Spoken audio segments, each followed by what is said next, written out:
Is there in terms of solving the migrant crisis?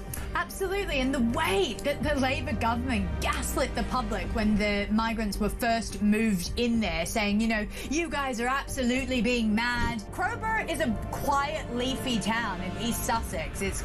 These people, you can see, have been pushed to their absolute limit. They're not the types that you usually see protesting about this sort of thing. But that town has been absolutely desecrated. The country, get Keir Starmer out. Look, England flag. You're useless. Labour parties are useless. I love our country, and one of the things about our country is good manners. Not very British. What Labour advisor thought she wasn't going to be heckled at a petrol station in Leeds? Do these politicians actually ever get out and understand what it's like for real working class people? I thought it was British to exercise a right to free speech. That's what Keith Stalin told Trump. That's what White Van Man was exercising yesterday to Richard III. Oh yes, I remember. We're not really allowed our right to free speech in case we criticise the government. You can't blame people so many decades away from you for the chaos that has been caused by Labour. This is cheap. It's cheap politics, isn't it, Syrian? Well, it's stupid politics. I mean, who raised national insurance on part-time workers? Labour. Who's been the stupid people that have wandered down the road and increased taxes on businesses and on individuals? Labour. A lot of people get very frustrated, especially when the government says, oh, free school meals, you know, for every kid, not just the kids who really need them, free bus passes, free this, free that. None of it's free. It's subsidised and paid for by the taxpayer. And we're in this constant situation where the government's answer to everything is tax us a bit more, take more of our money, and then give some more of it away generously. It's our sodding money they're giving away. Yeah, exactly. And it's either someone else's money today, another taxpayer, or even worse, it's the money from our future selves. And we keep making this mistake in Britain.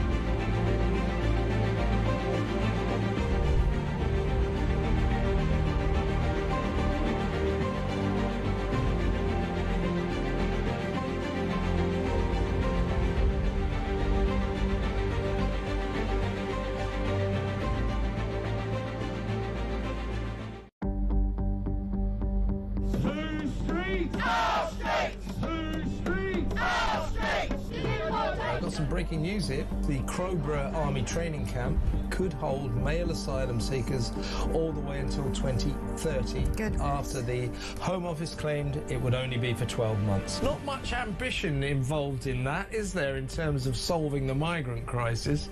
Absolutely, and the way that the Labour government gaslit the public when the migrants were first moved in there, saying, you know, you guys are absolutely being mad. Crowborough is a quiet, leafy town in East Sussex. These people, you can see, have been pushed to their absolute limit. They're not the types that you usually see protesting about this sort of thing. But that town has been absolutely desecrated. You're ruining the country. Get Keir Starmer out. Look, England flag. You're useless. Labour parties are useless. I love our country, and one of the things about our country is good manners. Not very British. What? Across the UK, on DAB+, on YouTube, on your mobile, and on your side. This is Talk.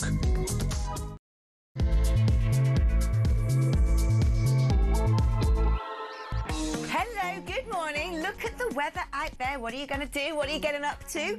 Bank holiday weekend, which means an extra day of frivolity and fun in the sun. Now, whatever you're going to do, make sure that I'm portable, okay? If you're going out there into the garden to sunbathe, if you're heading to the swimming pool, the Lido. Do you say Lido or Lido? I've never known. I say Lido. I say Lido, yeah. Who calls it a Lido? Someone does. Posh people. Yeah, I don't like it. Anyway, if you're going out and about the place, you know, we fit in your pocket on your phone. So take us with you. We're like we're not Polly Pocket. What are we? I don't know. Polly Pocket. Polly Pocket. Polly Pocket. Sounds sinister. We've got Paul Cox for the whole 3 hours. Can I just say? And this is now life going forward. Yeah, it's so exciting, isn't it? This is my job. I was driving in thinking, This is brilliant. This is what I would do if nobody paid me anyway. This is what I'd love to do on a weekend. Just hang out with you Alex, and talk politics and everything. Anyway, there we go. What a wonderful world we live in. We've got lots of stories for you guys, lots of things to discuss. Of course, there's the by-election, which I can't wait to read out the list of all the names. You know you have to do that when the rules set in. Purda pocket. We've also got a pretty staggering story from Nigel Farage saying that he believes his phone was hacked by Moscow. We're going to be discussing that, and he's made a pledge as well about scrapping income tax on overtime, which I think makes all the sense in the world. There's, of course, been a really horrible attempted shooting outside the White House in America, so we'll be catching up from the latest stateside, but also what's going on with Iran, because it seemed to me, at least yesterday, Donald Trump was poised to go back in and resume bombing. But now it seems as if a deal has been largely negotiated. So much to talk about today. And we're going to bring a lot of light and shade, facts and fun.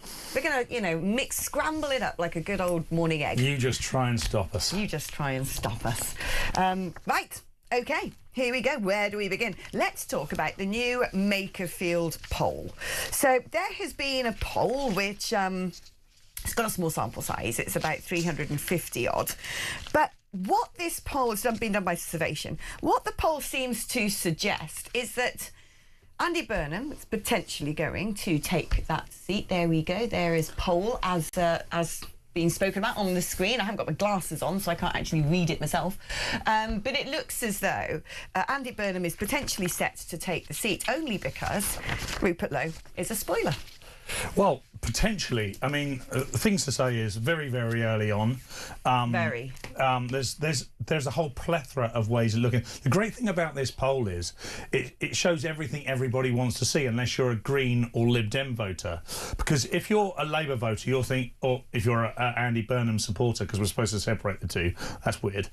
They are exactly the same thing, and you are just going to get Keir Starmer with a northern accent, by the way. But If you're Andy Burnham supporter, you can look at that and go, oh, thank God, it looks like we've still got strong Labour support in the area. If you look at it as reform, you can go, look, we need to up our game slightly. It's great we're close because Restore are close behind. Restore can look at it and go, oh, wow, aren't we doing great, 7%? We were having a little chat off air, and I was saying, actually, if you add up the Greens and Lib Dems, it's about 7% also. So on the left and the right, if you're talking about a split, and I'm not 100% convinced by this just yet. But if you're talking about a split, the split's pretty even. If all the Greens and Lib Dems went to Labour, then Labour would be fine. If all the right voters, Tories and Restorers, went to Reform, then Reform would be fine. But ultimately, there is only one change candidate in all of that, and that is Kenyon. There is no other change candidate in there. Andy Burnham is exactly the same. Reform are offering change. You only have to look at the videos to see that's proven out, because Andy Burnham's wandering around talking in a Manc accent like he's in Oasis and pretending to be a man of the people. Despite the fact of being born in Liverpool. Yeah, exactly, which is incredible. Incredibly disingenuous, by the way. Whereas Robert Kenyon's walking around very much the salt of the earth. He was born. Yeah, literally, and talking about the people he knows. The thing is, politically, though, we know that this is a sort of a by-election that represents a far larger proxy war, doesn't it? This is basically a projection towards a general election. What would happen between a Labour Party led by Andy Burnham and Reform if they go head-to-head in a national battle. And so everyone's, taking data from this with a significant amount of intrigue. And what I don't understand, like you said, having been in politics for 2 decades, and nobody's perfect, no party's perfect, but never before, ever, have we been in a situation where the keys to number 10 do not go to the Labour Party, do not go to the Conservative Party, but actually go to somebody who for a long time has campaigned on all the issues that everybody is so upset about, whether it's open door immigration, whether it's net zero, the authentic originator of those arguments. He said them before the Conservatives adopted them, while the Conservatives were mugging everyone off under Boris Johnson and, Sunak and all the rest of it, and, saying things and doing the opposite. He's taken flack throughout his life for standing up for those things, and sort of was the one who moved debate in that direction, has been proven correct. And finally, we've got to a situation that this populist wave that's been hitting the whole of Europe, and the establishment's done everything they can to stop it, everything. You look at what went on in France, you look at what's gone on in the Netherlands, you look anywhere that the establishment have tried everything they can to stop the public getting their own way. And we're on the cusp of getting it. And up pops the biggest ego the world has ever seen. Look, I don't know. I just think it's... I can't fathom the stupidity sometimes of this situation. But, there you go. Everyone's entitled to stand. Everyone's entitled to vote who they want to vote for. But it seems so strange that a nation ready to get what they've always wanted will sabotage themselves. I just don't understand the psychology of that. And I think, we can take the poll with a pinch of salt. I don't think it's going to tell us anything just yet. No, sample size teeny. I think there's no surprises in there. I'm not actually surprised by the Restore percentage in that. Restore have got... 1 million activists up there at the moment working incredibly hard. There's a great online game. I'm not surprised that figure's represented. Look, the thing to remember here is everybody who's on the right is standing on the shoulder of one giant, and that's Nigel Farage. Now, you can look at Reformer as a Restore voter and tell me and anybody else that they're just part of the Uni Party and they would be left-wing if they weren't being held to account by Restore. You're entitled to that view. But the only reason that Restore are where they are now, the only reason that they exist, is because of Nigel Farage. Now, you don't have to thank Nigel for that, but there has to be an acknowledgement of that. So if you are not partisan and all you want is change and you like the popular right, then there is only one vote for change. There is no two votes for change. Nobody owns the votes. It's not about personality. It's about, do we want change? Right. And the only way we can get a change is to vote for Restore in Makerfield. I mean, I've been across everything going on for a number of years now. I know things that happened in 2019 when I was a Brexit Party MEP and Rupert Lowe was a Brexit Party MEP. I know a lot of stuff that people, frankly, have no idea about. And I feel very constrained as to what I can actually say. But I hope eventually that the truth will out. People say, why aren't you saying it? Why don't you just say it on it? Because things aren't that easy, right? When you're an exposed person who's just sitting in a studio and I say certain things, the two entities that will come after me they're multi-millionaires. They will come after me with all the lawyers under the sun, and little old me is David versus Goliath. I can't. No. I can't risk. I can't. It's horrible. It's a horrible situation to be in when you feel like you've been sort of bullied into silence because of threats. But, like I said, I trust the British people, and I trust I trust expertise and the machinations of politics and people learning from history that things will end up going in the right direction. Secrets don't stay secrets for long in politics. No, I think that's very important. It will only be a matter of time. The other thing, of course, is, should Andy Burnham win this, it's not a fait accompli he becomes Prime Minister, by the way. I think right now the polling is 50-50 for Burnham versus Starmer, should Starmer stand. OK, and I think because there is such significant support within the Labour Party for Keir Starmer still, remarkably, that there is still an opportunity for him to stay in power. Yeah. This doesn't mean... I think the biggest risk here is taken by Andy Burnham, and it's hubris and it's arrogance, because he could at the end of this just become... And by the way, Makerfield, I feel sorry for you.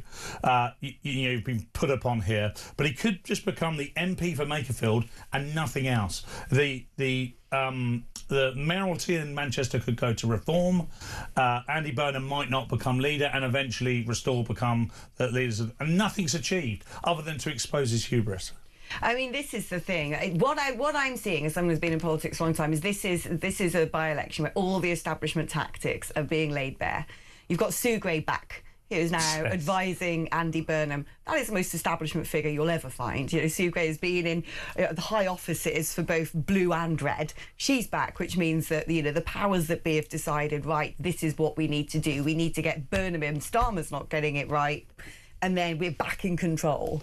And like I said, the spoiler here is also deeply connected to that same muscular force. And you know, like I've seen it happen in so many countries in Europe where people are so close to getting what they want, and all of a sudden the wrecking ball comes in because they have great tactics. They know what they're doing. They have the ability to spend millions of pounds on cyber games, all these things. And it's just so frustrating when you see that again and again and again in this country, in other countries around Europe, in the Western world, again and again and again, the same tactics, the same tools, the same plots, the same sort of avatars, so to speak, the same sort of puppets and the puppeteers are all playing out as the system intends to do. And Makerfield is all of this stuff writ large. And this is why it is so important and so significant to see what happens there, because this is basically an indication. This is the litmus test of what the future of the UK is going to be. But, you know, we're passengers in all of this. The biggest killer here, by the way, particularly if you're listening to this and you're in Makerfield, is apathy.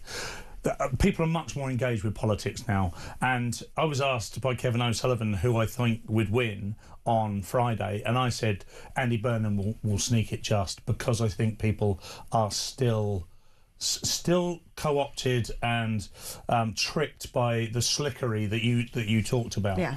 But I'm saying that hoping the opposite is true, because the more and more people get engaged, particularly on the right, and the normal people get engaged, and the less apathy there is, because apathy means Labour win.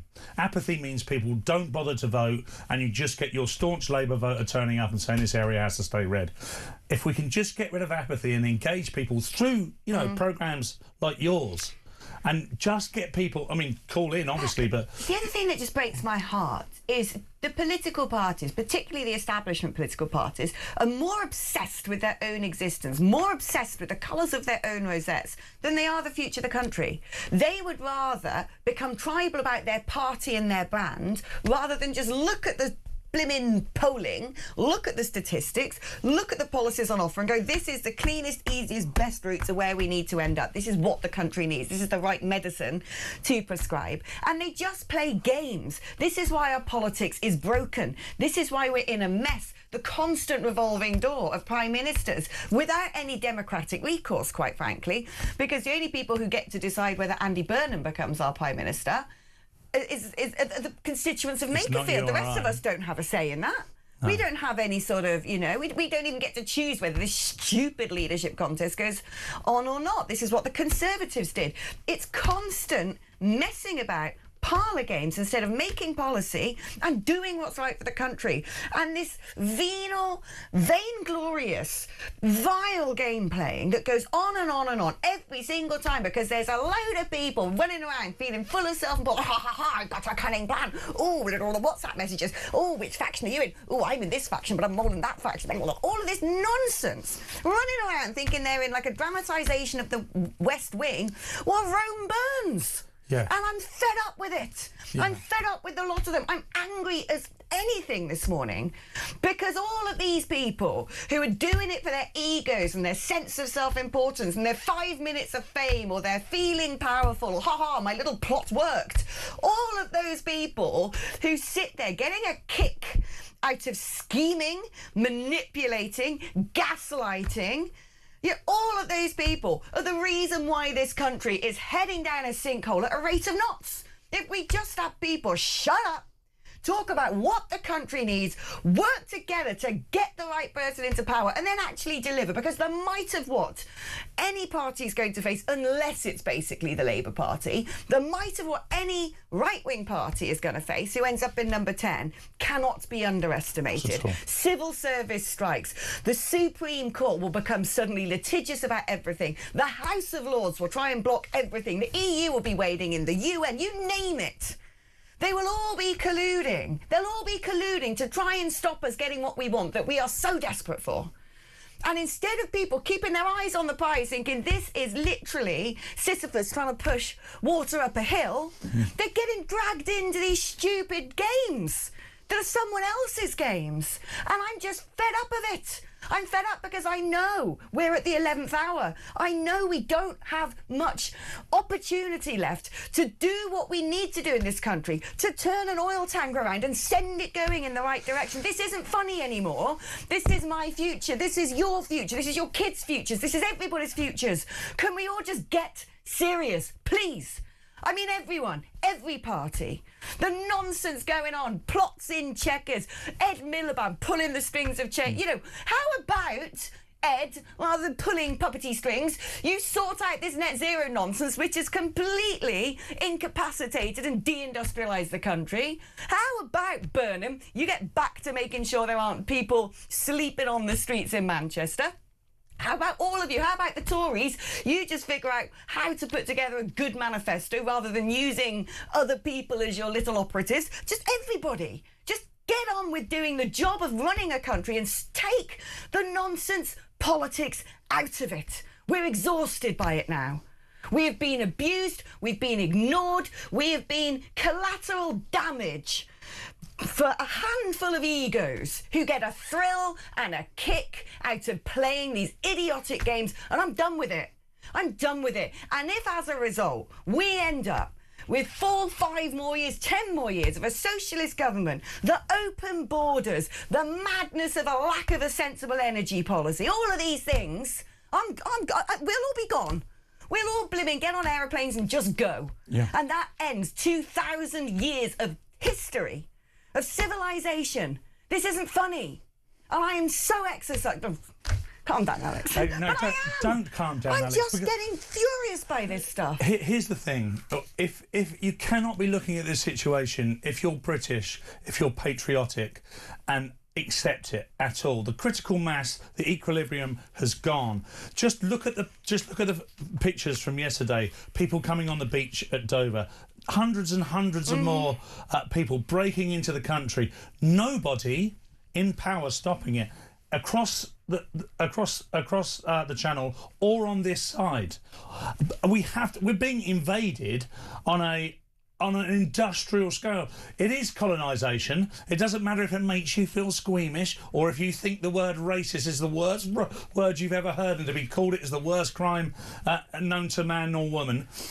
We need change, OK? So the only way you can get change is look at the one man who has politics of conviction amongst them all, who stood by that conviction for 30-odd years. He was, he was a single topic politician for very many years. He got that over and then it was destroyed. He never got what he asked for, really, in Brexit. What we asked for, frankly. Yes, exactly what we asked for. And we're in danger of the same thing happening again. Everything's getting diluted because of egos. You might look at Nigel Farage and say he's the biggest ego amongst all of them. I can't actually blame Nigel Farage for coming across the way he does now, because if I'd been in his position for so long and I felt so close to the finish line, I'd be fighting for my life as well. But he's not just fighting for his life. He's fighting for everybody's life. So look, what I would say is this: look, we're going to need our little list of all the candidates because I don't want to get in trouble with the powers that be, and everyone's entitled to vote for whoever they want to vote for. And I actually do think, like I said, there's a handful of egomaniacs who play games of politics, but there are still a lot of people in politics of all parties, of all rosettes, of all ideologies, who are in it because they believe in what they want the country to be doing and where they want the country to be going. And we have disagreements on that journey. All of us do. We think that this person might be better than that person, or this, that particular form of politics is better than this form of politics. But my big argument is, so everyone, you're entitled to vote for who you want to. I'm not going to tell you who that should be. My argument is, can we just do that? Can we stick to the politics rather than keep playing the man, not the ball? Because that's what keeps going on here, and we're fed up of it.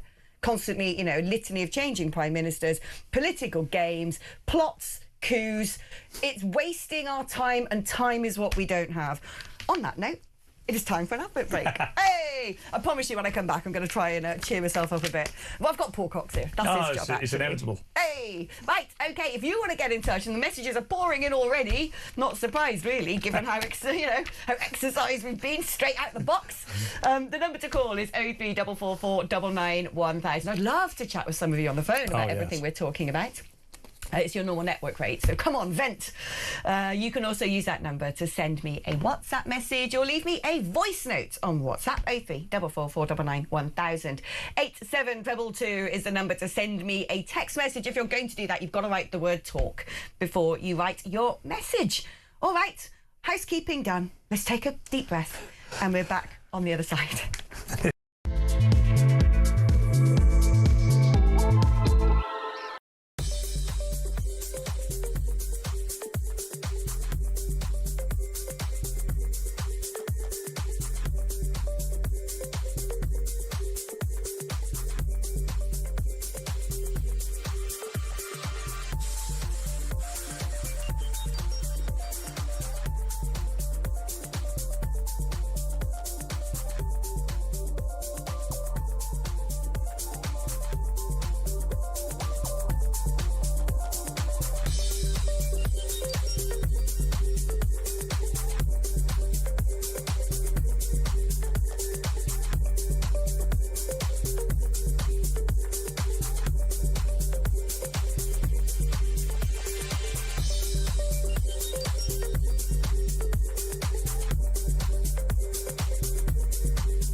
Welcome to Down the Local, the show that goes from pub to pub across the country, speaking to the punters about the subjects driving us all nuts at the moment. That's Rachel Reeves, Rachel Thieves, Rachel McCown. I don't really know Meghan Markle. I know Meghan Markle's from Suits, that's about it. I don't know about anyone else, and I don't know where this is going. I have 0% beard, and I feel raising the flag, I think, is symptomatic of this desperation. Is public transport good value for money? No, it isn't. You really don't like speaking to people.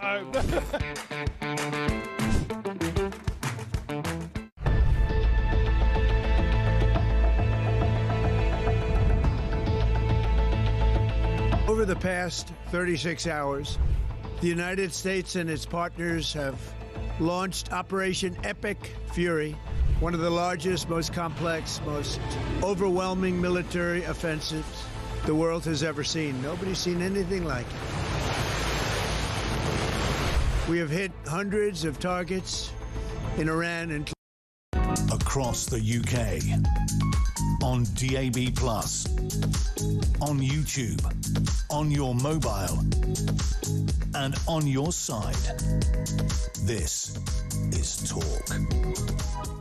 Live on a Sunday, through the radio or on your TV, Alex Phillips with a superb auditor from the South Coast, Paul Cox. That was brilliant. That's absolutely just brilliant. beautiful. I think I know who did it as well. Man of many talents. Man of many talents. He was making us our little. He's our new base. He's like our X Factor. What do you call that person who announces things? Voiceover. No, but is it a voiceover man? I think it's more like Announcer. an announcer or something. Yeah. But he did it for Barnsley and I yesterday. But that was even better. Awe-inspiring. All I just want to say is, whoever knows this amazing man, never buy him a cough suite because he'll lose his gravitas. Prevent him from losing that incredible voice. Let's do some messages, then some breaking news, then we'll carry on talking. I'm all over the place. I feel like I've got so many tabs open in my head. I need to start shutting them down and get some sort of squidgy stress balls. That's why people tune in, Alex, for that exact reason. For the frenetic madness. Hi, Alex. You may have been having a bit of a rant there, but you're only saying what all sensible people are thinking. Thank you. And I respect you for saying it out loud. We are being run by narcissists who are only out for themselves, and it has to end. Quite. It's good to see Paul Cox with you this morning. A voice of truth. I like voice that. of Paul truth. Cox, colon. A voice of truth. Colon. No, not like that colon. I mean like the dots. But like I know what you meant. Paul Cox's I'm just colon. a child. Paul Cox's colon is a voice of truth. Don't get too close. What a wonderful thought that is. Good morning, Alex. I'm so impressed with you this morning. Oh, thanks. So Sharon in Staffordshire. I agree, Alex. I get fed up with my dad or my dad's dad voted Tory or Labour, so I am. I know that whole idea of... people underestimate how many human beings out there are actually just not even remotely politically engaged. You go, I vote a Green Party because they're nice. And then you go, Did you know that Zach Balansky wants to legalise prostitution and drugs and have all the borders open? He wants to get rid of GCSEs now. I don't know why. That's weird. He wants to ban Prevent. Oh, great. With the open borders and banning Prevent, things are going to work out so well. And they go, no, but I want to save the environment. And you're just like, oh, God. Yeah, but they don't do that anymore. Never underestimate how many people out there sort of vote blind, basically. Right, great, Alex. Great, Alex, but I wish you'd stop sitting on the fence. Say what you really think. Great common sense rant, Alex. Very well. I'd absolutely hate it if Nigel Farage becomes Prime Minister. He'll absolutely destroy this country just like Donald Trump has. Welcome, unexpected audience member. Yes. Good morning. You're free to join us as well. We love the ranting Alex. It's what makes the show so great. Clive in Worcester. Blimey. I do worry every time I go on a rant that it's like people think that that's what I do. Like I open my dishwasher and go, I can't believe there is still scum on that plate. Really, I'm actually not like this. No, she's not. I'm always like little Miss Happy and like, you know, I like baby cows. It was coming though, wasn't it? It was coming. Even in the makeup room, I was getting like, it was brewing. Yeah. I could feel like, you know, the volume being turned up inside my brain. Right, okay, there's been some news from Marco Rubio. Oh, I've just done what I accused the BBC of doing yesterday. Which is? There was this guy reporting on Marco Rubio, and he kept saying the name Marco Rubio in a really strange, like, Hispanic accent. Rubio? It was like, Marco Rubio. And that's how he's just speaking in a normal voice. He said, well, you know, the Secretary of State, Marco Rubio. And I was just like, don't think Marco Rubio even says his own name like that. Anyway, he says, by the way, there is a chance of good news over the coming hours over the Strait of Hormuz.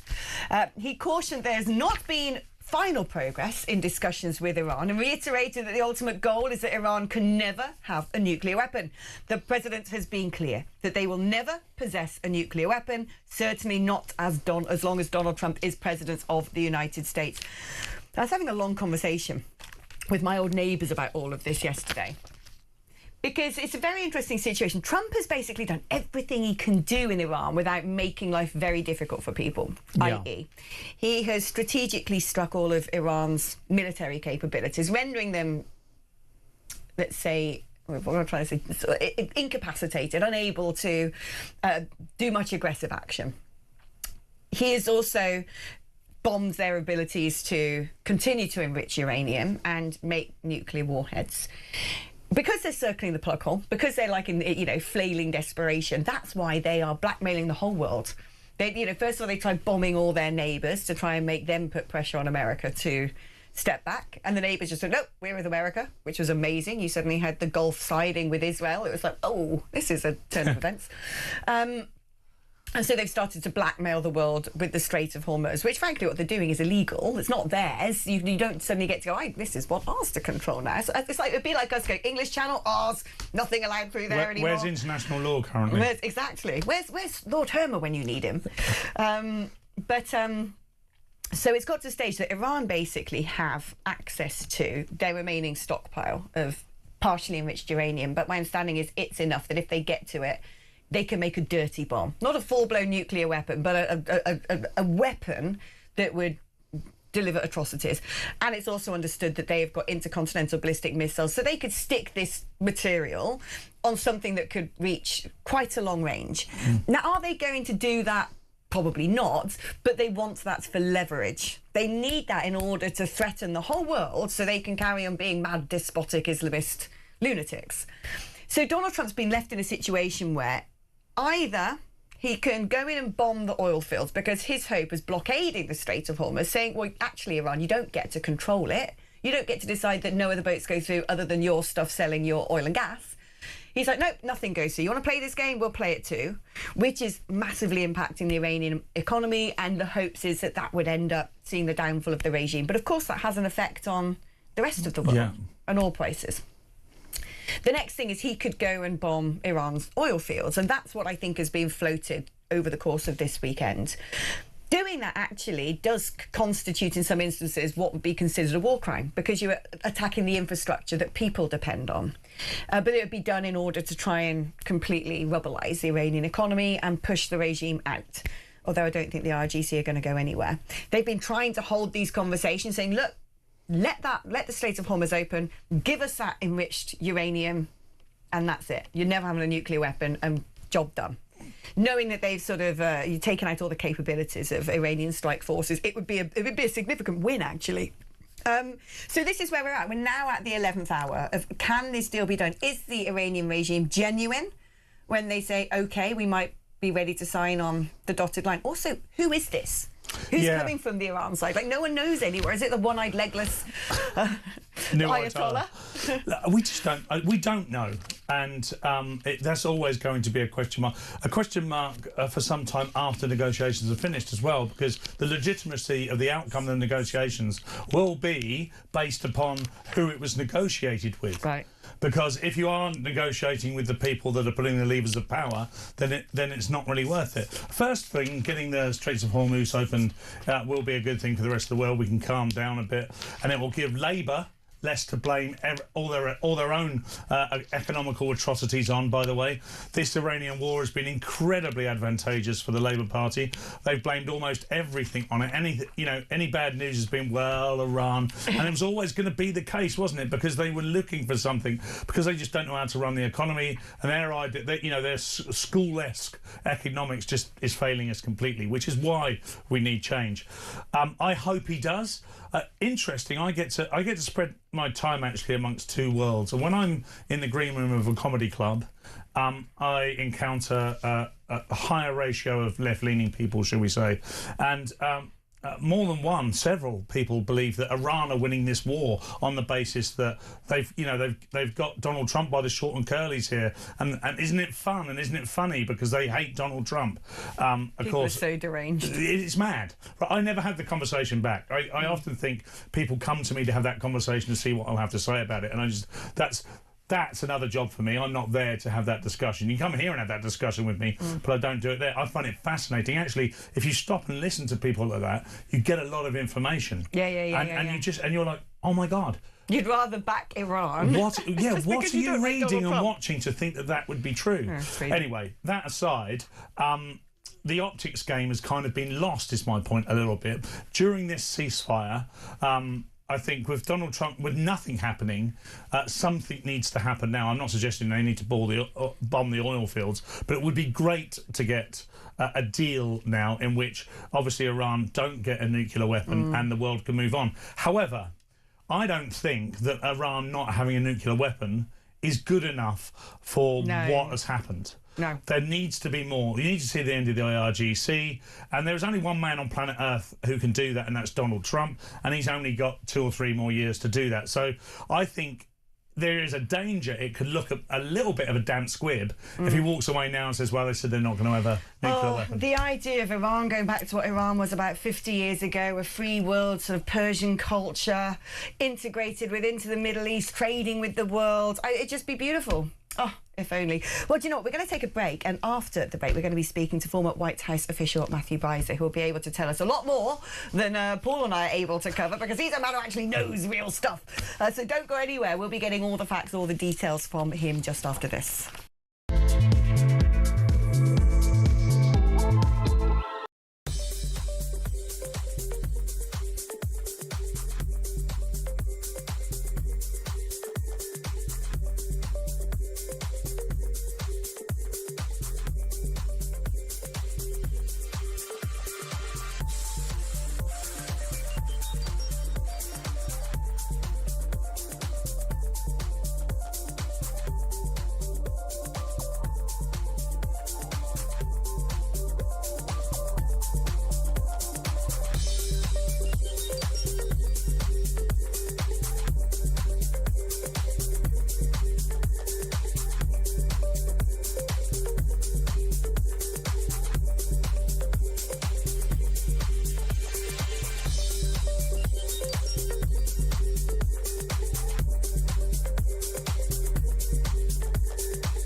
Across the UK, on DAB+, on YouTube, on your mobile, and on your side.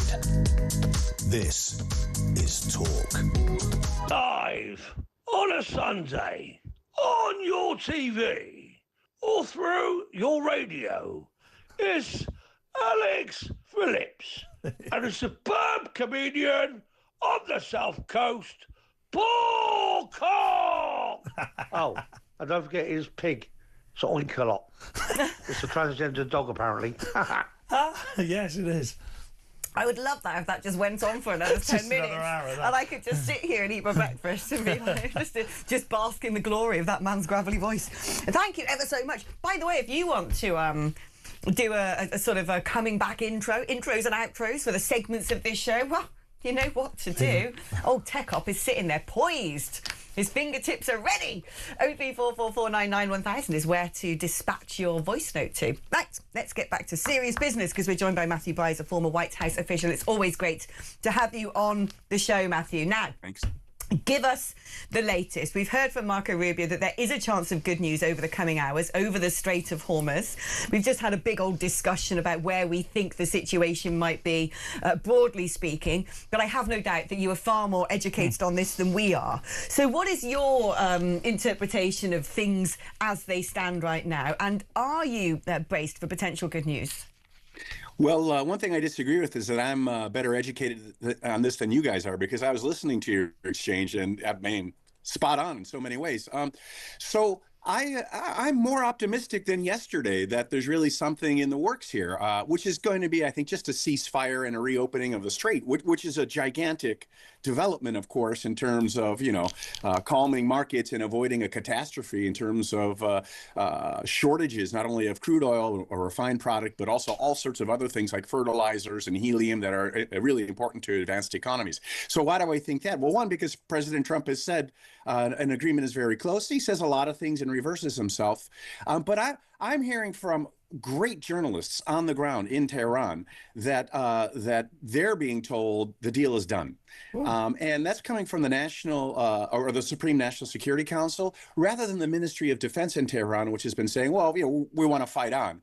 But it seems like something has moved. Now, it could all fall apart, right? But for the last couple of weeks, I mean, even as a lot of observers have been saying that the two sides are miles and miles apart, I've actually seen their positions coming closer and closer together. So I'm relatively optimistic. I mean, is that convergence actually down to quite brilliant American strategy, which has been tactical? It has been very sort of targeted in terms of its military strategy, and then it suddenly went, right, calm it down and let's really put the squeeze on Iran's economy, because that's going to be the only thing that will make them come to the table. But my other question is, can we trust them?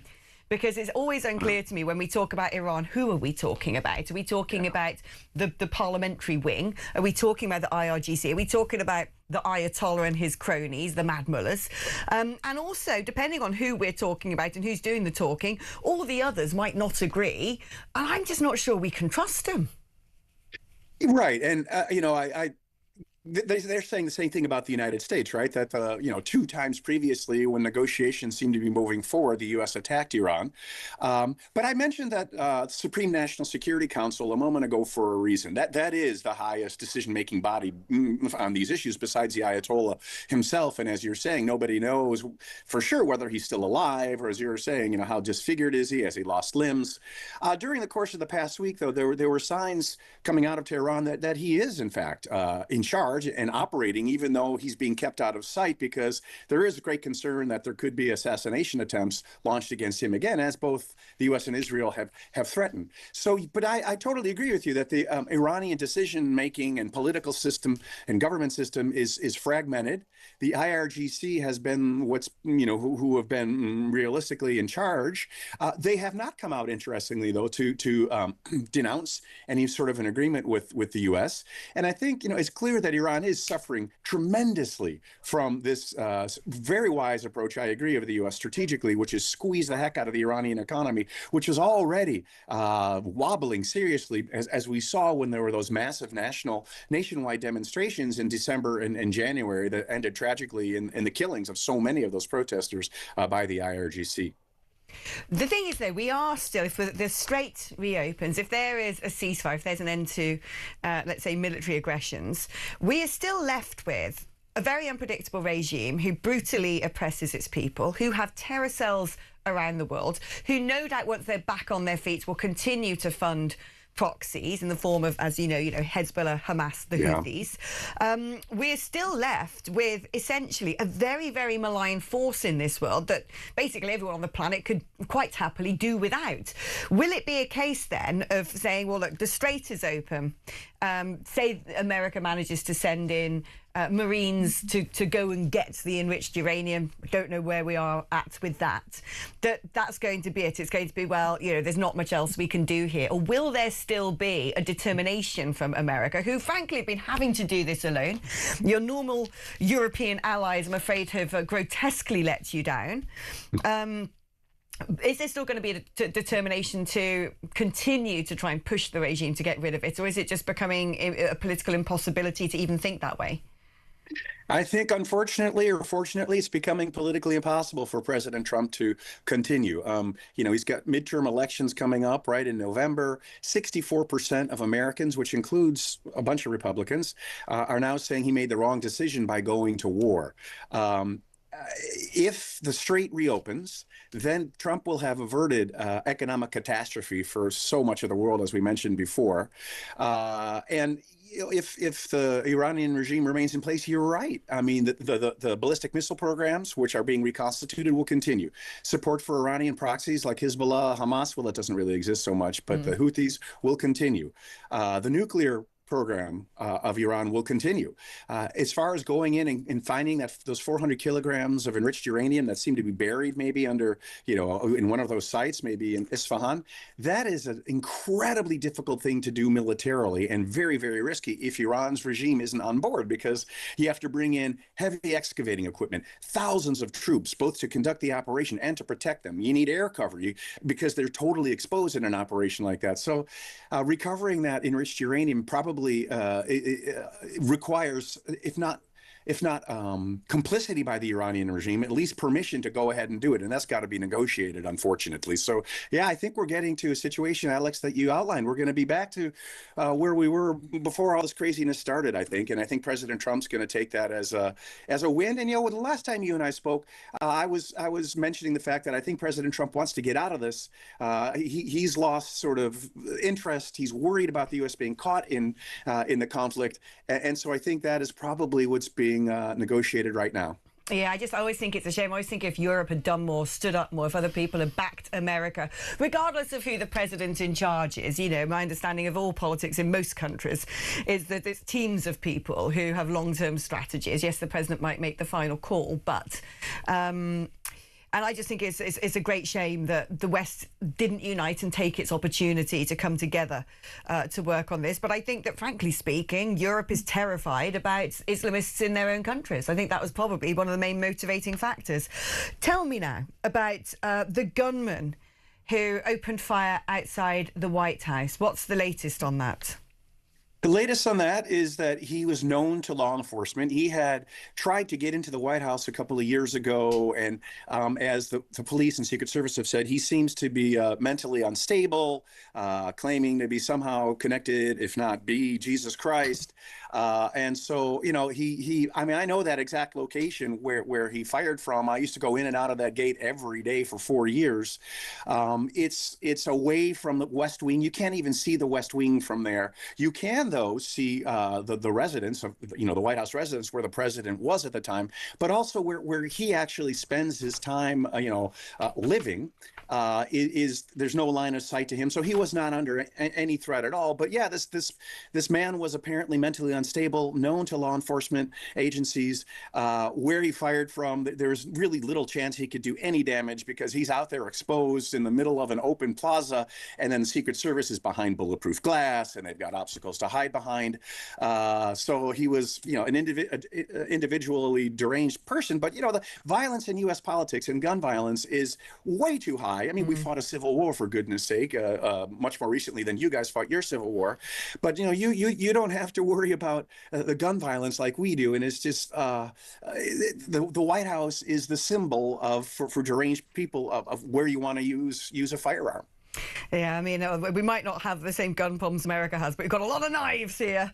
And Matthew, thank you ever so much. It's always a privilege to have you on the programme, letting us in on the facts of the situations. Right, we're going to be taking a short break. If you want to get in touch with the show, here's the number, 03444991000. You can give that a call. The lovely Rory will pick up the phone and take down your details. It's your normal network rate. You can use that number as well to send a WhatsApp or leave Paul and I a cheery little voice note, huh? Yeah, we want those.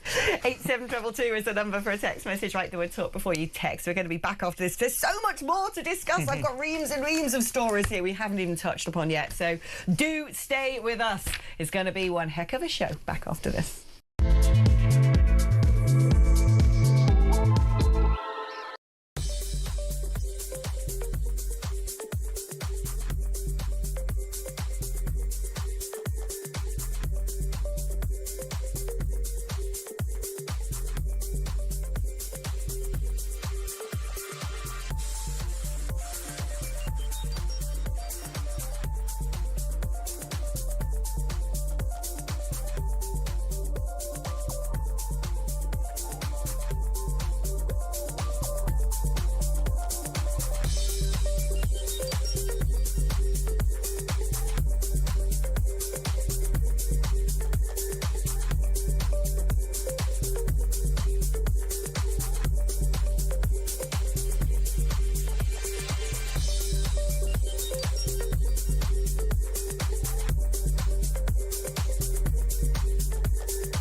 Hello and welcome to Down the Local, the show that goes from pub to pub across the country, speaking to the punters about the subjects driving us all nuts at the moment. That's Rachel Reeves, Rachel Thieves, Rachel McCown. I don't really know Meghan Markle. I know Meghan Markle's from Sinks, and that's about it. I don't know about anyone else, and I don't know where this is going. I have 0% beard, and I feel Raising the flag, I think, is symptomatic of this desperation. Is public transport good value for money? No, it isn't. You really don't like speaking to people.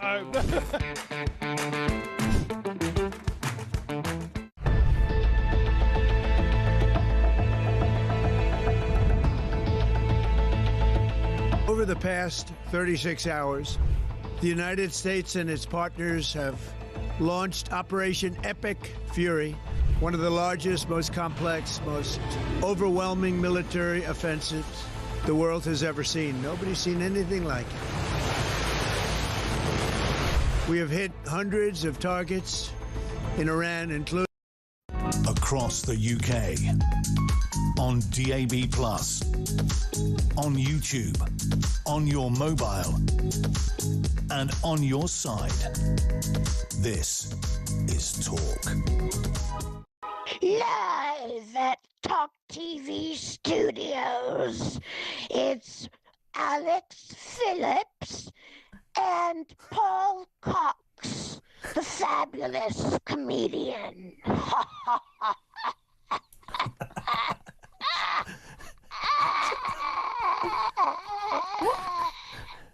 Are they okay? I love the sort of like, what did you say? You're the cyclist comedian? No, I don't think it's in cyclist, but that would be very offensive. I'm not a cyclist. I'm not a cyclist.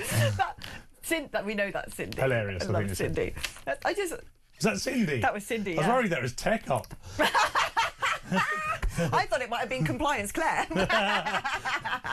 Oh my goodness, I love our audience so much. We have rants. We have like, are we gonna have World War III? We have absurdity. We have Cindy. It's like we have Cindy. No, but it's like it's the most mad experience ever. Lovely. At Talk. Yeah, and they're all welcome. I wonder what Chris in Brighton's going to be like. Come on, Chris. Shall we find out? Go on, Chris. Hello, Chris. Hello, Alex. Alex, love you. Watch you all the time. Your rants in general are normally pretty decent, but your one this morning, and I haven't got anything to sort of put on the table, but what I don't understand, Alex, is these people who are in charge of us, like you say, whatever rosette they've got, do they not watch the telly? Do they not watch the news?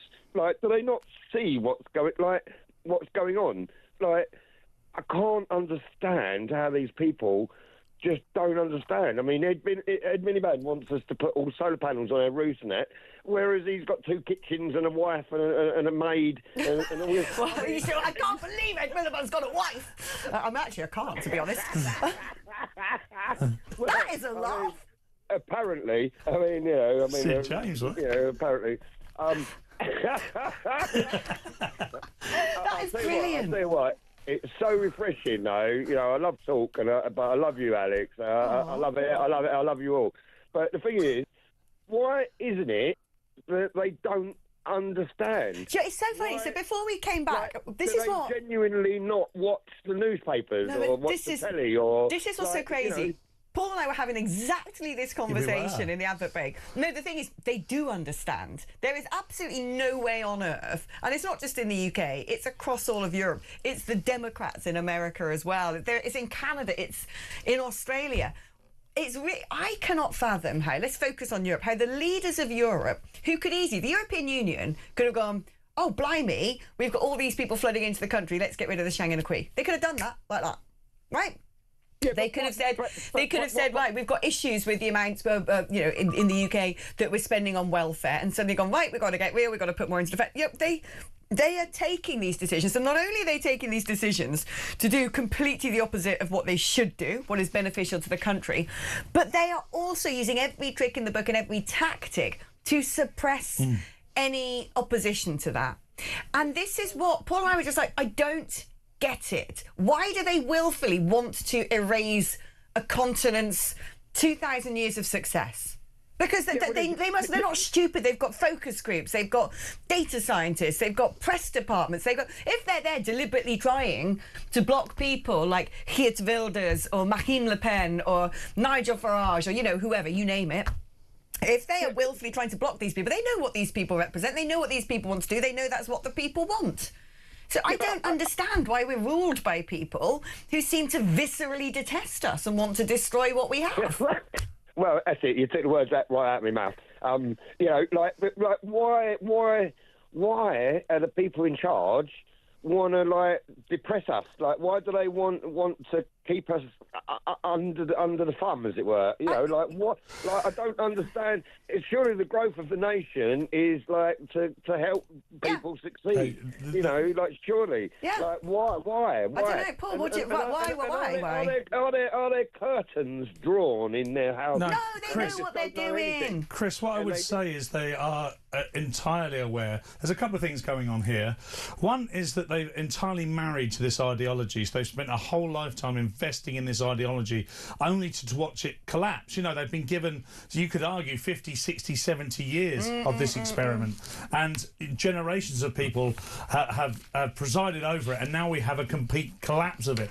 It's a bit like finding out your religion, it was all made up. Yeah. But, that's what it's like for them. And, of course, the idea that you and I, and by the way, congratulations for being this based and living in Brighton, Chris. Hey, you probably should get some sort of MBE for that.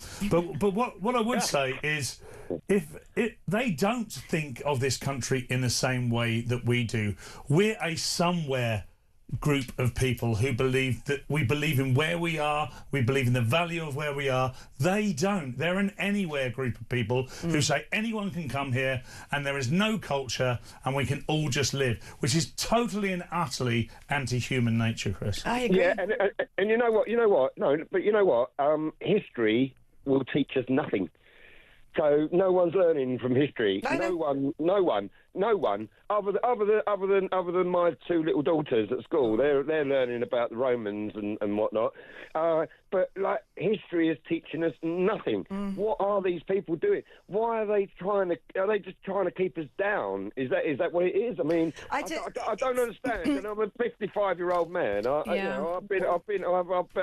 ain't my first rodeo. What I would say, Chris, is We've only got a sort of 50 seconds, so I've got to go to the break. Yeah, sorry, but what I would say is, when you work in politics, and I've done things around the world, is what you realise is everyone at the top is actually a small group of people, and they all know each other. You know, we're not talking about hundreds of people from all these different countries working. Yes, the machinery underneath them. It's a clique. Right, the machinery underneath them might numerate thousands, tens of thousands, you know, hundreds of thousands. But the people at the top is a tiny little club, and they all happen to agree with each other. Right, I've got to love you and leave you. Chris, I'm afraid, my darling, but thank you ever so much. A certificate in the post for that man, surviving in Rainbow Lanyard Land, with those sorts of political opinions. I loved what you said there. And also, can I just say, second certificate for having an amazing laugh. That really did brighten my day. Incredible. We are going to be taking a break very shortly. Now, when we come back, we're going to be talking about the fact that Nigel Farage thinks his phone was hacked by Moscow. It's a corker of a story, a lot to discuss. Don't you go anywhere. Put the kettle on. Back after this.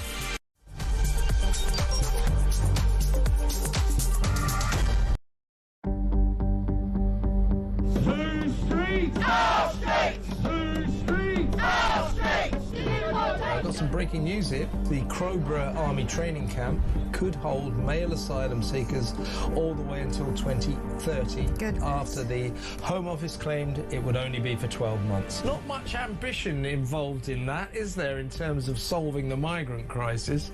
Absolutely, and the way that the Labour government gaslit the public when the migrants were first moved in there, saying, you know, you guys are absolutely being mad. Crowborough is a quiet, leafy town in East Sussex.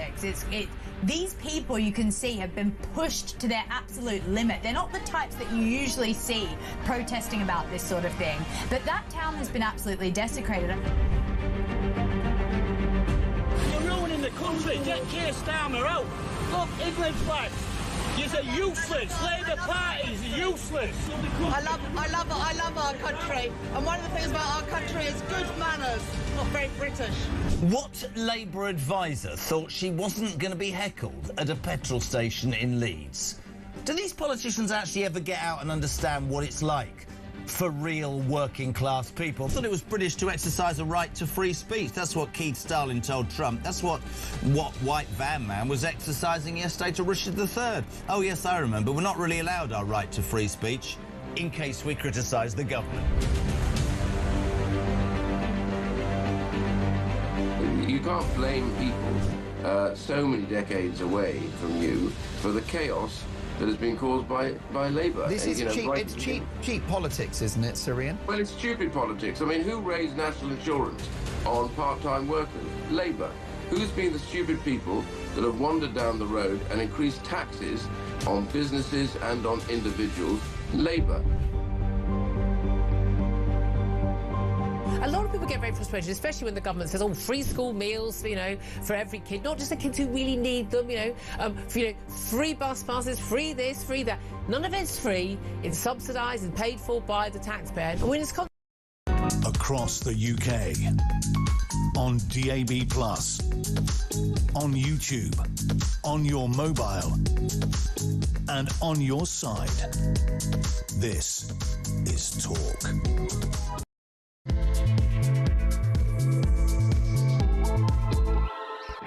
I say, what a lovely day for listening to Alex Phillips and that, comedian bloke, Paul Cox.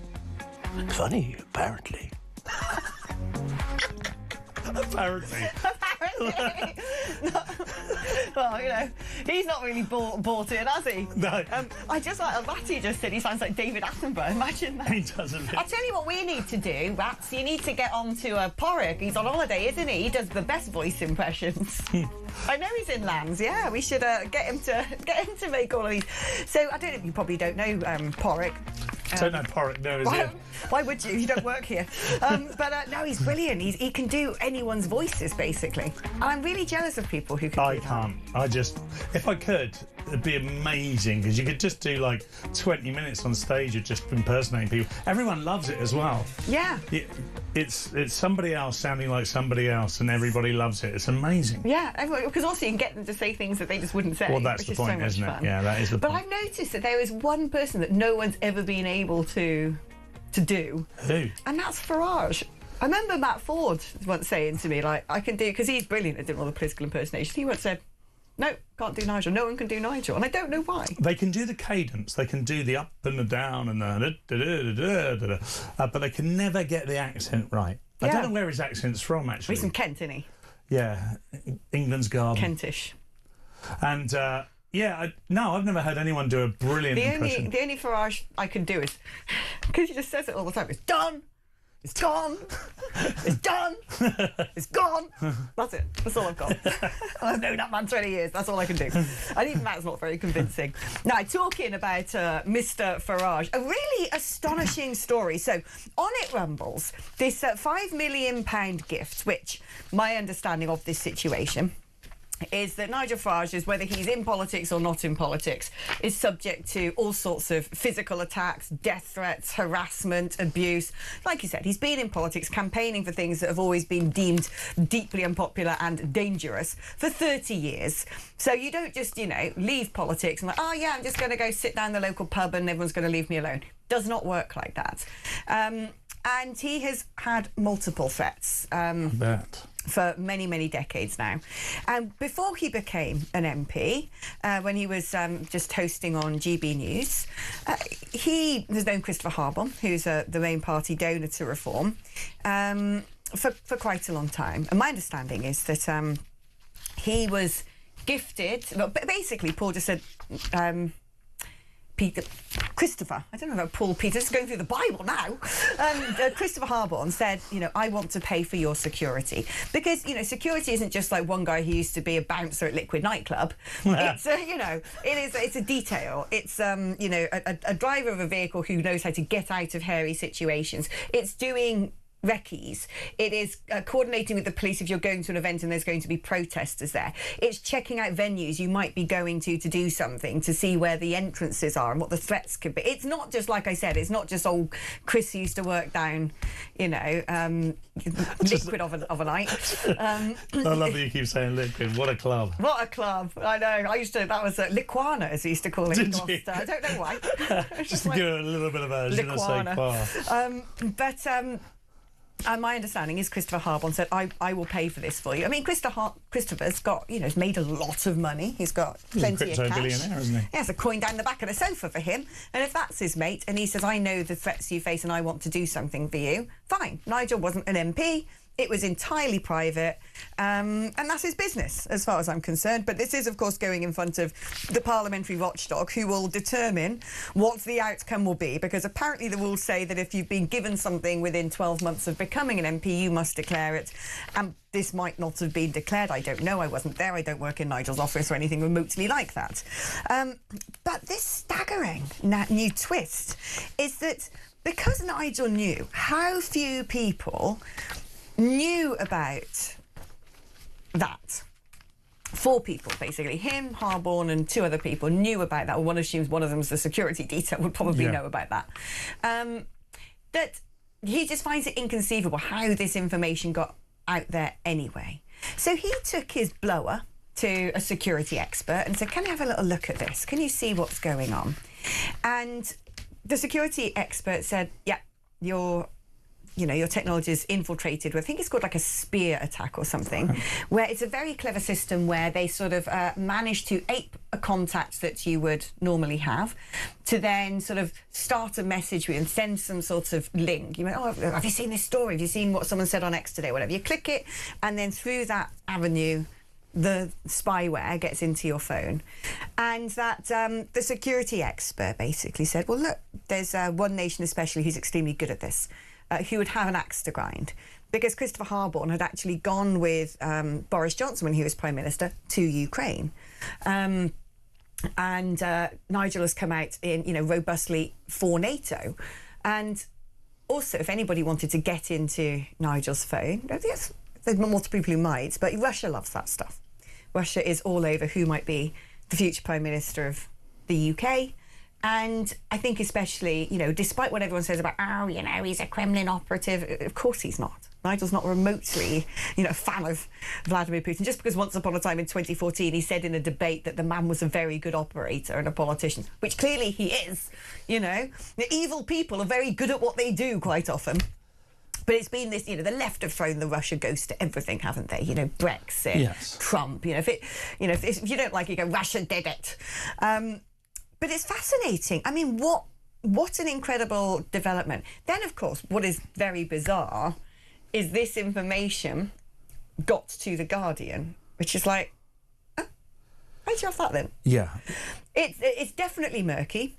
It's going to now lead to a string of consequences. I don't know what they're going to be. I don't think anyone does. It could end up with the parliamentary standards watchdog might say, OK, we're going to send this to the Parliamentary Scrutiny Committee, and then they sit there and decide whether or not Nigel Farage deserves a punishment. Now, of course, any committee in Westminster is largely filled with people who are not Reform, given Reform have, I don't know how many MPs, but, you know, fewer than 10. And there's 640 odd or something in Parliament.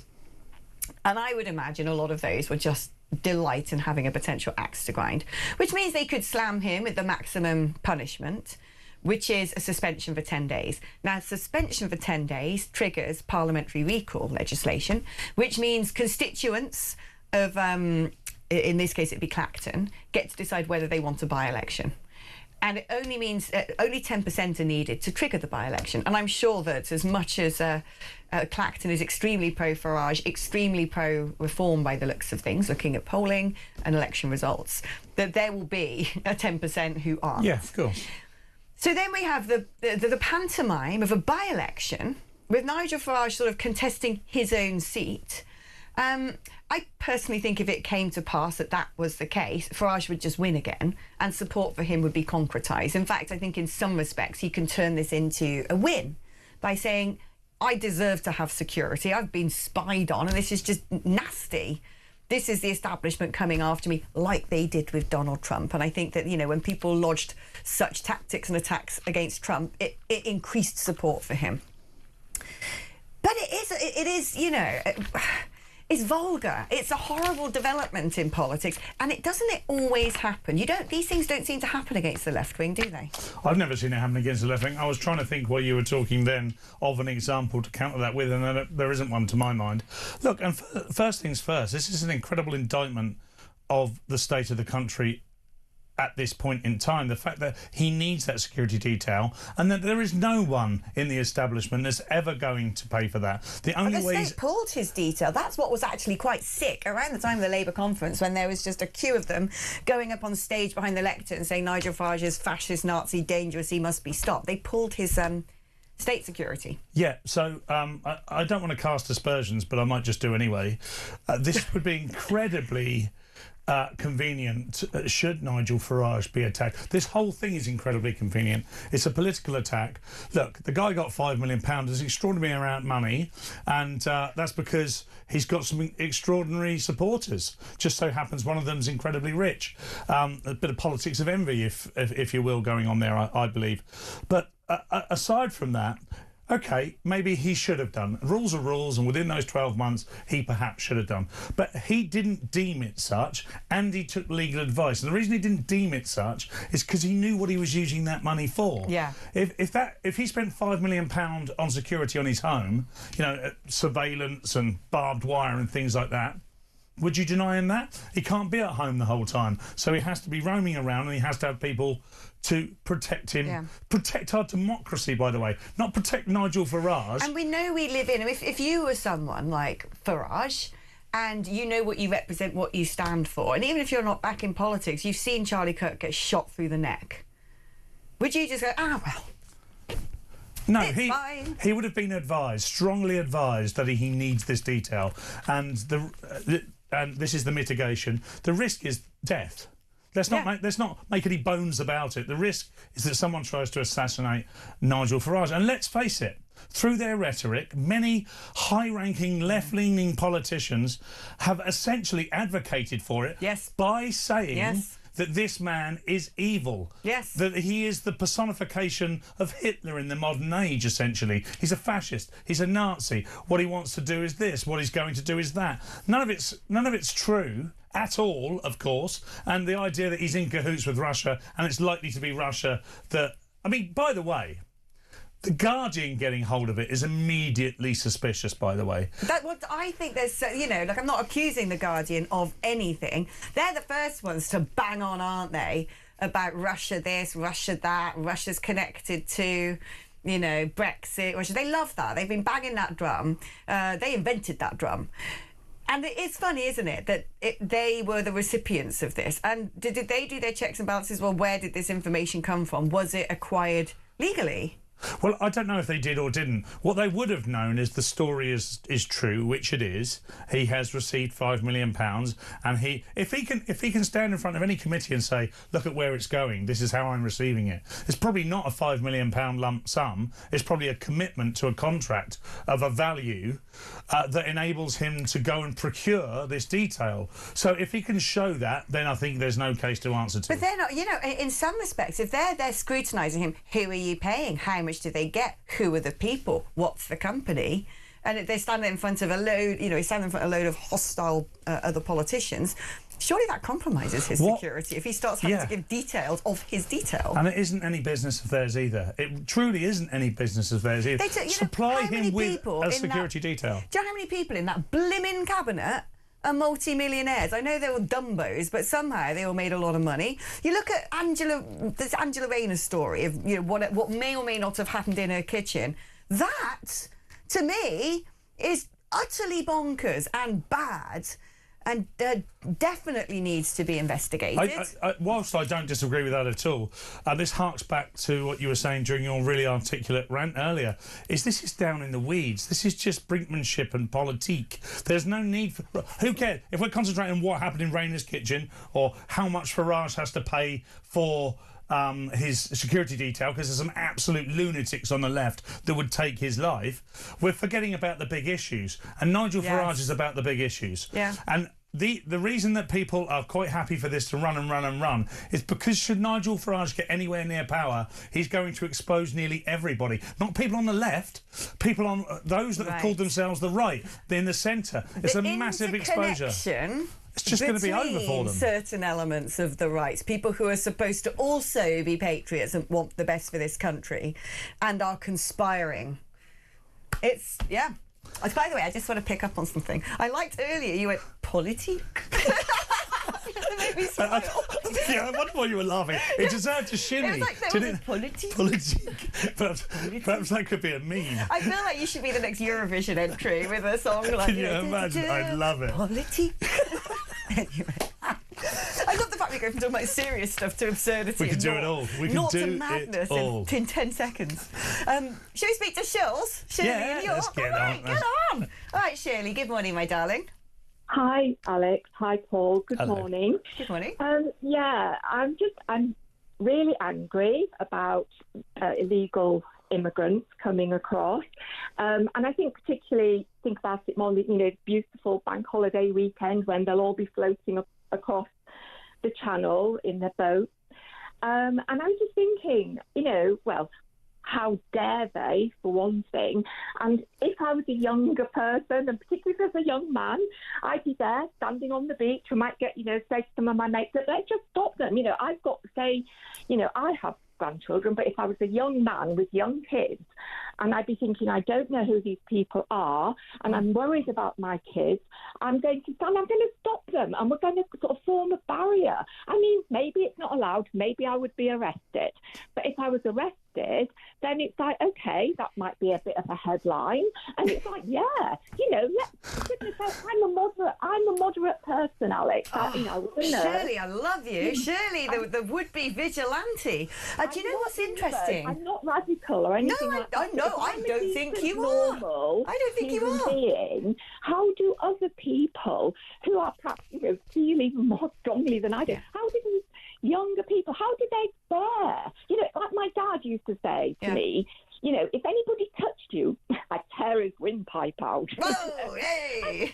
Go, Shirley's dad. Because he loved me so much and wanted to protect me. Yeah. So how do these young men feel? So first of all, Shirley, Actually, there's been video footage from Spain where migrants turn up on beaches there, and the guys on the beach sitting there drinking their, Estrella or whatever, will get up and rugby tackle them on the sand, and then the police come and pick them up.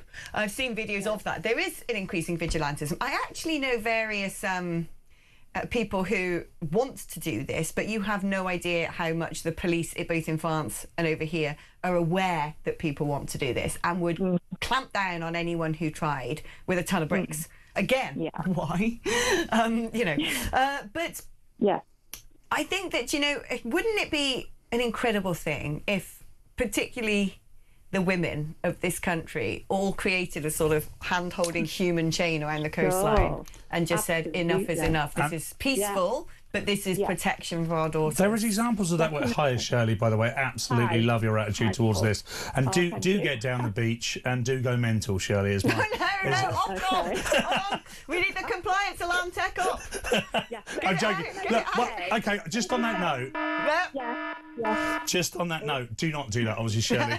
Partly I'm a comedian, partly I'm a political commentator. And that's exactly why, by the way, that we can't have that discussion as much as we'd like to, because we are restricted to do that.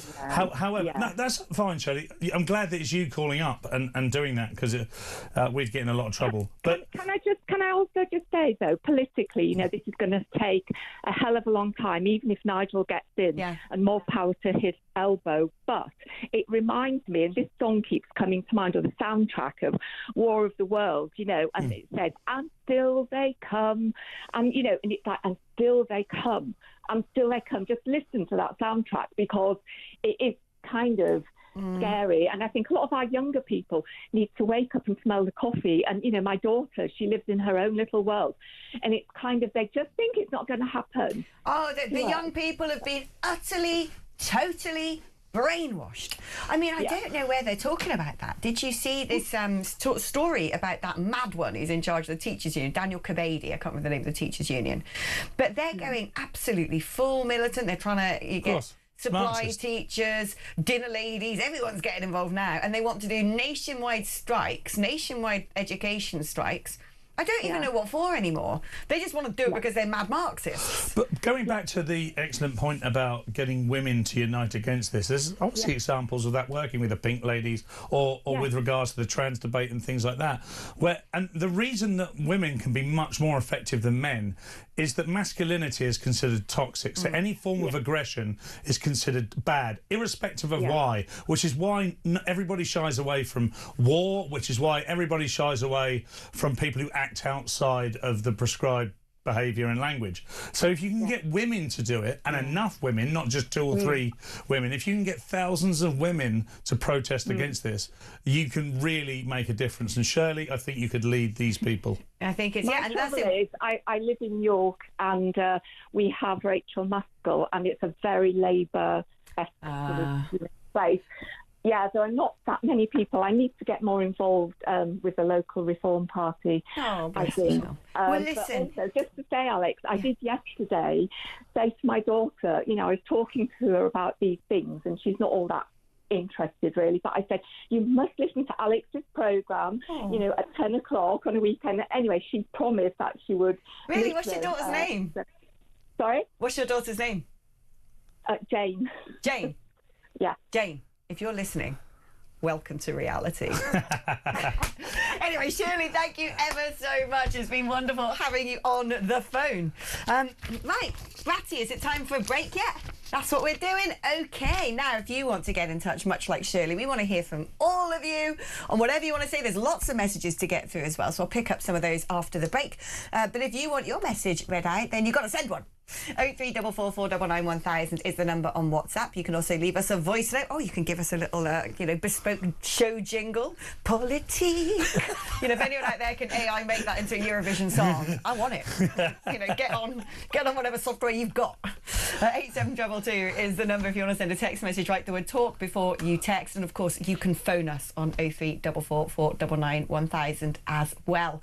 And if you pick up the phone and dial that number, Rory will be answering it, who's got the most lovely voice, and his t-shirt is 90s exquisite glory. It's wonderful. It's a wonderful t-shirt. It looks like one of those Heat changing T-shirts, which Rory's too young to even know what they are. Yeah. I don't But know I what remember century them. Rory was born in, but I'm guessing either very early this century. I think Rory could well be this side of 2000, not Methuselah age 2000. I've got pants older than that. Yeah, I've got a dress out in my wardrobe that I've just fit back into that's probably older than Rory. Anyway, on that note, we're going to be taking a short break. Don't go anywhere. There is so much more to talk about just after this.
Hello and welcome to Down the Local, the show that goes from pub to pub across the country, speaking to the punters about the subjects driving us all nuts at the moment. That's Rachel Reeves, Rachel Thieves, Rachel McCounts. I don't really know Meghan Markle. I know Meghan Markle's from Suits, and that's about it. I don't know about anyone else, and I don't know where this is going. I have 0% beard, and I feel Raising the flag, I think, is symptomatic of this desperation. Is public transport good value for money?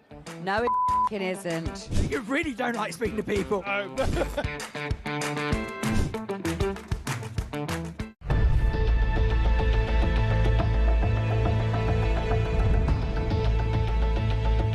Over the past 36 hours, the United States and its partners have launched Operation Epic Fury, one of the largest, most complex, most overwhelming military offensives the world has ever seen. Nobody's seen anything like it. We have hit hundreds of targets in Iran, including across the UK, on DAB+, on YouTube, on your mobile, and on your side. This is Talk. In a world consumed by chaos where madness is the law, two people dare to think. This summer, Alex Phillips and Paul Cox bring you the ultimate weapon, rationality. The ultimate weapon, rationality. That was amazing. But can I just say, Paul missed it because he had pulled his earphones out of the socket and was sort of going like this and looking around. And I was sort of both looking at Paul scrambling about in the corner, like, I don't know, some sort of wriggling eel, while trying to also enjoy our latest instalment of... We're doing it again. Right, you can enjoy it now. Yeah, I was doing like old man sit, like in a star world jumps. consumed by chaos where madness is the law, two people dare to think. This summer, Alex Phillips and Paul Cox bring you the ultimate weapon, rationality. Hey! Great stuff. I really like it. Two people dare to think. It's brilliant. That is absolutely sensational. Shall we do some messages? Because there's Let's do it. I've got a pile here. This one came in dead early. Bit hour late getting on this one, Alex. Was that a sentence? Did you? And were you talking to yourself in a third person? That didn't even make any grammatical sense. That was just a string of words. Right, as an HGV driver.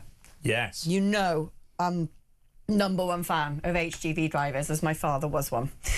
Hearing Reform's new policy on no tax for overtime is music to my ears. However, the one concern I do have with this policy is annual leave. We're currently paid an average of our previous 12 weeks of taxable income, which would mean if I was to take a week's holiday, I'd then lose 20 hours pay, which would ultimately benefit my employer more than myself.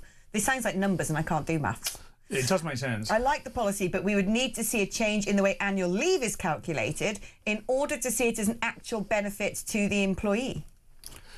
Look, with that this, scrambled my brain, but I'm going to go okay. I think there will be some outliers, and there will be a lot of nuance involved in this, and there often is when you come out with a policy like this, which essentially makes great sense for the working people of Great Britain. You know, don't get taxed on the overtime you work, but then we forget the people that are most regularly working overtime. Already have a number of. If you take the civil service, for instance, there's already, or healthcare, there's already significant benefits for overtime. Oh, definitely. I mean, every time the doctors go on strike and other doctors come in and do overtime to replace them, they're getting paid like £1,000 an hour, something mental. We shouldn't let it dilute the policy, though. The policy is a very good policy, and you know, I'm all for chucking things at the wall and seeing what sticks. That's outside of the convention, because there's. You know, what we're supposed to believe that anybody coming in to change the convention of our politics is going to get it 100% right 100% of the time, and if they don't, it's a failure. That's a complete misconception and ridiculous, if honest. That's not how things work in life. If you think about the most successful people in business, they probably had 3 or 4 failures before they had a success. Oh, for sure. And also, you can announce a policy in terms of the mood music of that policy, and then you sort of drill down into the detail later. What was most astonishing about this was actually what seems to be the Labour Party's response. Chris, have you got that for me? The Labour Party response. Get it on that screen, Producer there, lads. Chris. Get it right. Get it on the screen there, lad. Because I want to do it verbatim, but I'll sort of give you the sort of gist of it, which was essentially something like, this is disgraceful. If you don't tax overtime, you're denying money to public services. It is so communist to basically say, you don't work for you. You don't work for the family, you belong to the state, and everything you do must go to the state. To suggest that not taxing overtime means that you're taking that money off the government, it's so twisted and deranged. It shows you how they think. I'm like, with this Labour Party, how long's it going to be before they start whacking statues of Stakhanov around the place? Do you know what I mean? Like, during the Russian Revolution, when they had the sort of gulags and the communal farms, what they called those work farms and stuff, which then they weren't just called communal farms. Well, they were co-opted by the government, and the government said, this is your land, and anything you produce is for us, and we might give you the occasional potato. Exactly. And then what happened was, it got, you know, there was such a famine that people was like eating each other in the street, because that's what happens under communism, folks. But they had this sort of socialist realism artwork where they would put all these sort of posters up, and it's all about the strong worker, always carrying tools. And it's why actually the communist flag is, you know, the hammer and the sickle. It's all about work and work for the state. So isn't it funny, whenever, you know, Starmer goes, I'm the son of a tool maker, I'm like, oh, we know. They have no idea. Oh, we know you love those tools. They have no idea that it's an own goal because of exactly what you're saying, the Marxist indoctrination of the left. It's incredible.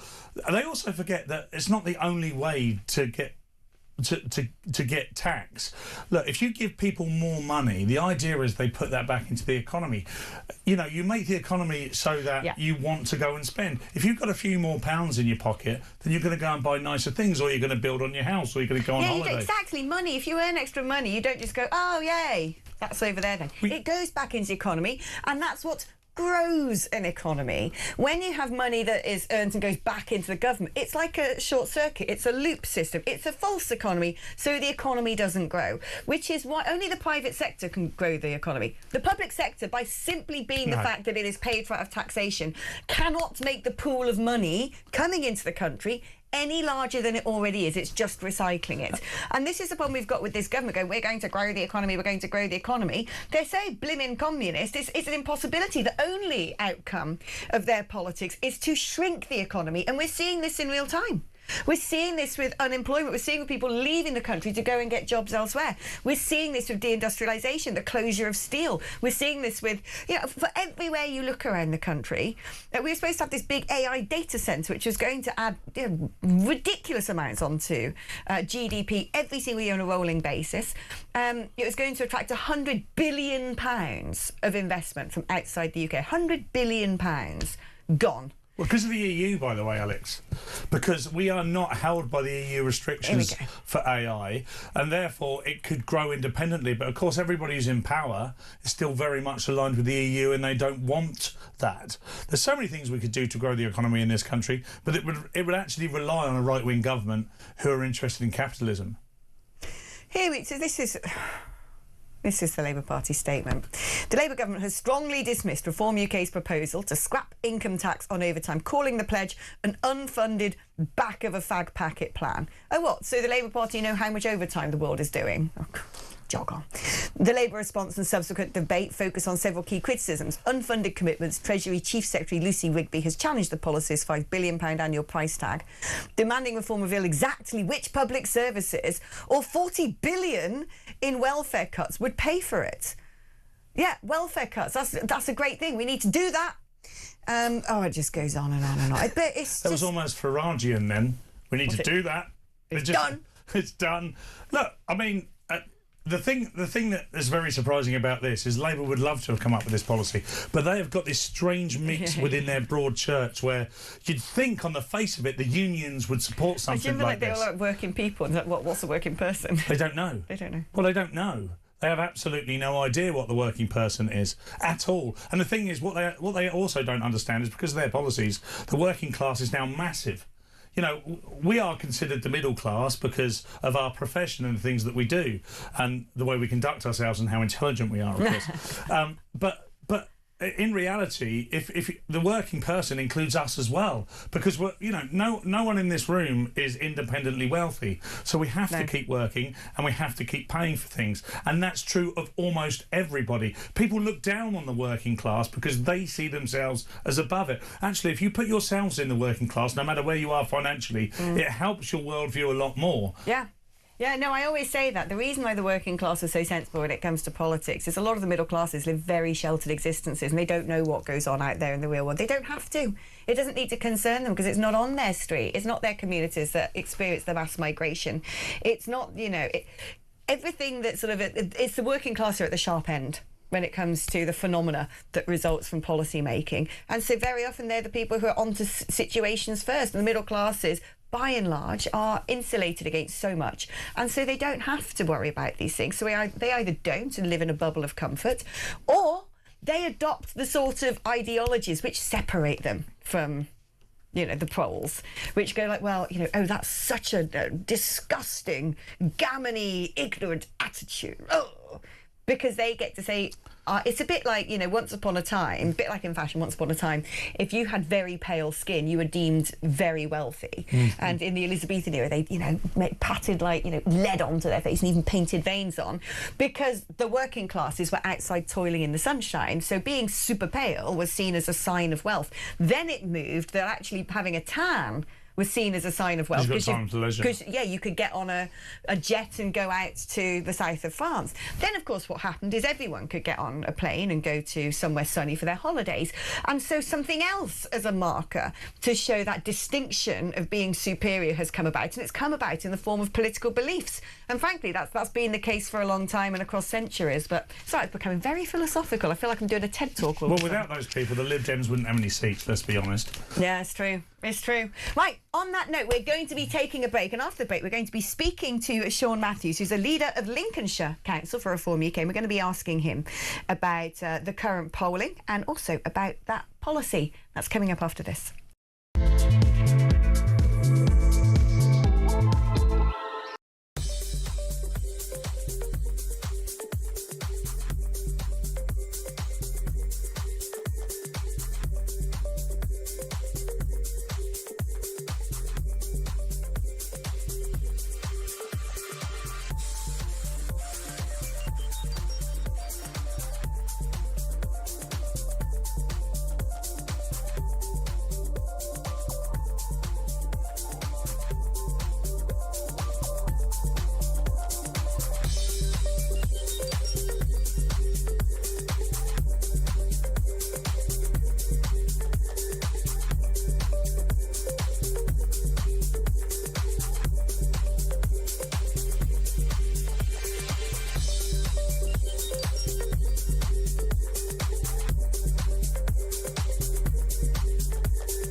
Across the UK, on DAB+, on YouTube, on your mobile, and on your side.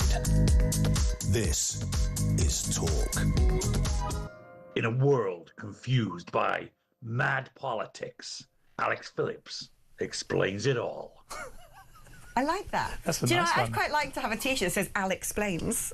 Al explains. Yeah, just portmanteau that stuff. Love it. Fuse it, like Brexit. Love it, bruv. Yeah. Thanks, son. Right. That's not how it works.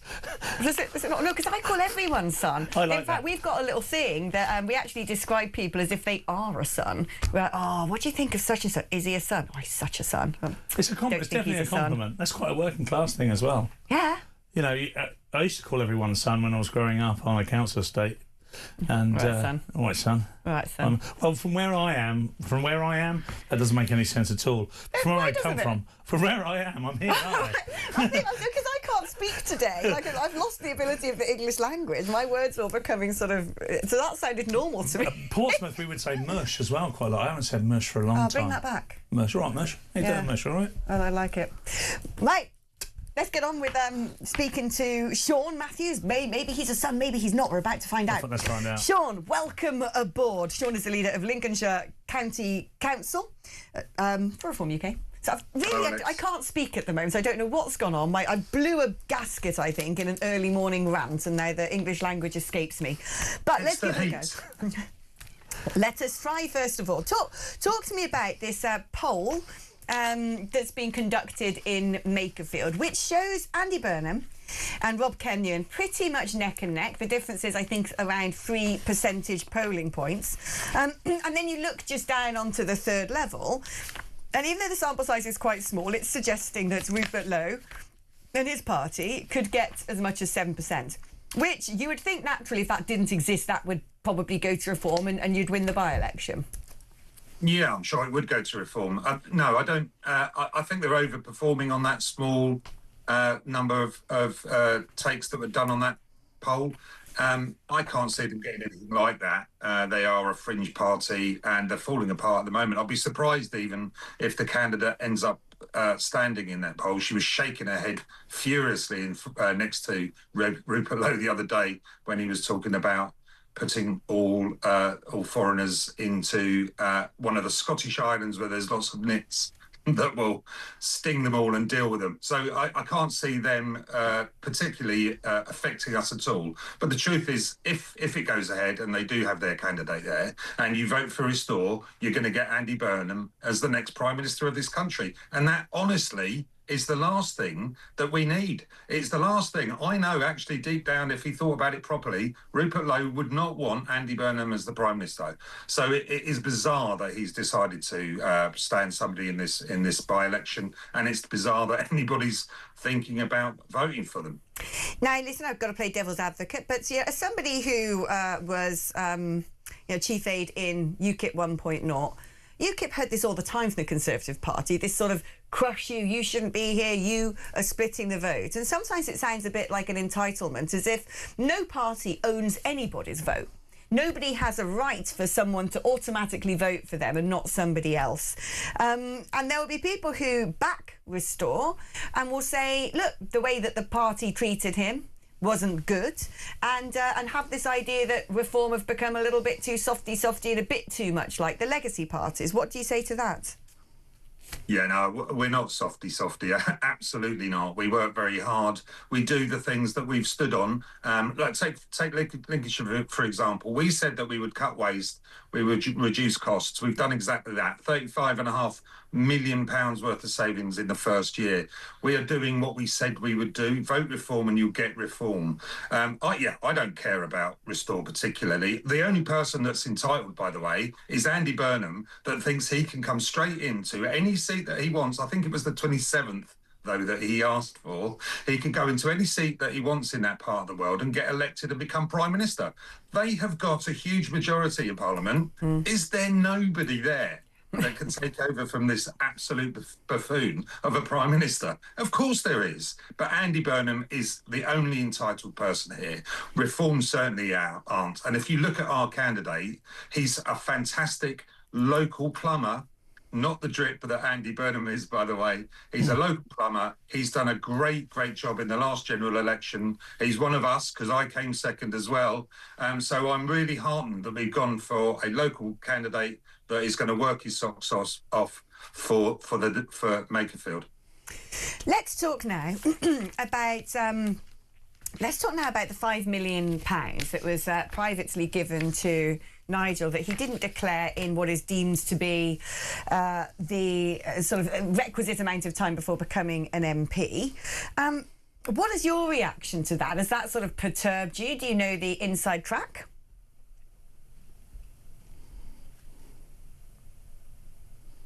Oh, we've gone very quiet all of a sudden. Unless I've just gone deaf. No, I'm assuming we're going to reconnect with you, Sean. Let me know, Ratty, when we've got our audio back on that one. But no, it is interesting because it's always a dangerous argument in politics where you say, don't vote for that because you're going to get this, rather than you get what you vote for. And I know that my period in the UKIP years, it ended up being a bit of a concretising factor when you made that argument. People sort of rally against that idea of someone else bossing them around and telling them what they should think and who they should vote for in a we know better way. No, there's two things you probably shouldn't do, although it's human nature to do so. One is sort of say somebody shouldn't stand because you disagree with them. We could easily do that with Restore in Makerfield.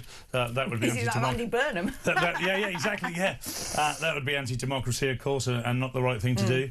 And also just continually point out what the opposition are doing or likely to do to you, and because that's only ever your perception of the world. You should just focus on the things you're working on. Right. No one who's truly successful goes on about their competitors. If you ever want to make something good, you just focus on what you're doing and you make that good. I agree with that entirely. Sean is back and hopefully we'll be able to hear him again. Sean, I was asking you about the story about the £5 million donation. Nigel saying that he believes that the provenance of that story was as a result of hacking, potentially from Russia. I wanted to get your reaction. Are there people in Reform who are perturbed by this, who have seen that and gone, why is he getting £5 million in his pocket? I'm a hard-working councillor, I don't get anything like that. What is your take on this? Well, if somebody offered me £5 million, I'd probably be very, very grateful, but I'd take it. No, I can't speak for everybody in Reform, but all the people that I work with and all the people that I knock on doors and talk to during all the last few by-election, local elections and the by-elections, nobody has been in any way interested in this, really. He was given a gift because this government has taken away his security. I think it's a dreadful look for the government, if I'm honest. This is my background. I used to be in royalty protection, so I know how time-consuming and costly protecting somebody of Nigel Farage's standing is, and yet the government don't help him with that. It was before he was even planning of coming back as an MP. So within the rules, he's absolutely right not to have declared it.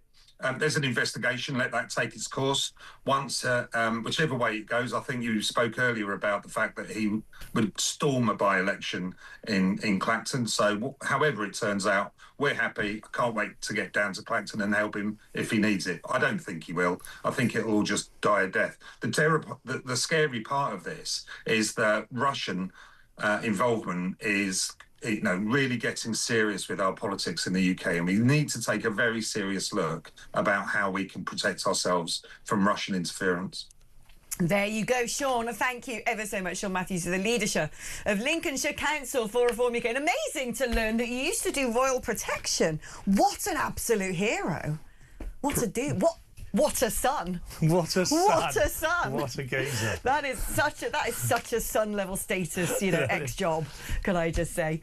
Right, OK, let us do some messages and then we are going to, in the next course and after the advert break, do calls. So I'm going to whet your appetite with reading some of your thoughts out, and then I want to hear from you on the phone. In the East Midlands, everyone was called Miduk. Miduk. Even big blokes. I love all these sort of regional variations of the names for people. Like my lover. My lover and Babber is very West Country, but if you go to the Forest of Dean, there's a very sort of niche little part of Gloucestershire which has its own language basically, and there it's but. Right, but. Right, but. Right, but. And but. I actually love the way that when in the West Country accent as spoken by a West Country older man always sounds a bit like you're straining to get something like it's mainly sort of like a sort of uncomfortable noise a lot of the time. I love it. Right, most public service staff do not get overtime as such. Extra work is done by agency staff, i.e. the private sector. Well, actually, there's an idea that actually when it comes to public service, instead of bringing in the private sector, wouldn't it be cheaper? Because private sector's always like, mad costs. Wouldn't it be cheaper to just say to your own staff, do you want, blooming working time directive? Do you remember that ghoul from the EU which has stayed in place? Well, it depends on who you listen to. There was a lady who called into Mark Dolan's show earlier, and she was describing the bands within the NHS and sort of saying some get toil, which is time off in lieu. So if you work any extra hours, you get them back as time off. Some were getting sort of, if it's a Saturday, 40%, if it was a Sunday, 60%, and also getting greater leave. I did almost 25 years as a normal job. 12 of those were with Serco, and 12 of those were with TfL. So You've basically worked for the most evil organisations, haven't you? I have done it. I could write a book. 10 of those were the Labour Party, 5 of those were for Zach Polanski's dentist. And that wasn't very good. But so I've got a real insight in how these things actually work. But let's stop focusing on that, shall we? Because it's not about that really. It's about a whole number of things and energising the economy. We need cheap fuel. It doesn't matter how many people you pay overtime. We need cheap fuel. We need people to want to work. Oh, do you want to hear the Alex Phillips policy that I've come up with? I love this. This is so I've got 2 main policies now. The Alexism. If I was going to set up a political movement of Alexism, these would be my 2 main things. So in education they go, the most important thing is the 3 R's. You've got to get the 3 R's, which I've never understood because it doesn't make sense because it's reading, arithmetic. I'm like, well, that's the reading out the window, isn't it? Do you know what I mean? I can't what the other one is. Writing, reading, arithmetic. But anyway, so I've kind of thought, I'm going to do this with politics because there's clearly 3 things that a government should do. They're not, as Chris would say, want-to-haves. They're needs. He's pointing at me through the gallery. We once went shopping around an antique centre. Don't ask why. And I saw this massive, projector from, 1908 or something. And I was like, oh, that's amazing. I'm going to get that. And he's like, is it a want to have or is it a need? And I'm like, I'm never going shopping around an antique centre with you again. I was like, it's only 40 quid, mate. That's now a need. It's from 1908. I don't know. It was, you do sometimes a little bit, a bit nasally. Anyway, so basically, I've got the 3 F's of politics, which are the needs. These are the basic things that any government needs to do in any country in order to protect its people and to survive.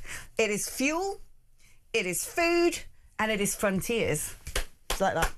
Because basically, if you can't feed yourself, if you keep importing your food, at some point something weird's going to happen and then you can't. Yeah. There'll be a drought in, Kenya and you won't be able to get your nosh from there. There'll be a blockade in the Strait of Hormuz and your stuff won't come from there.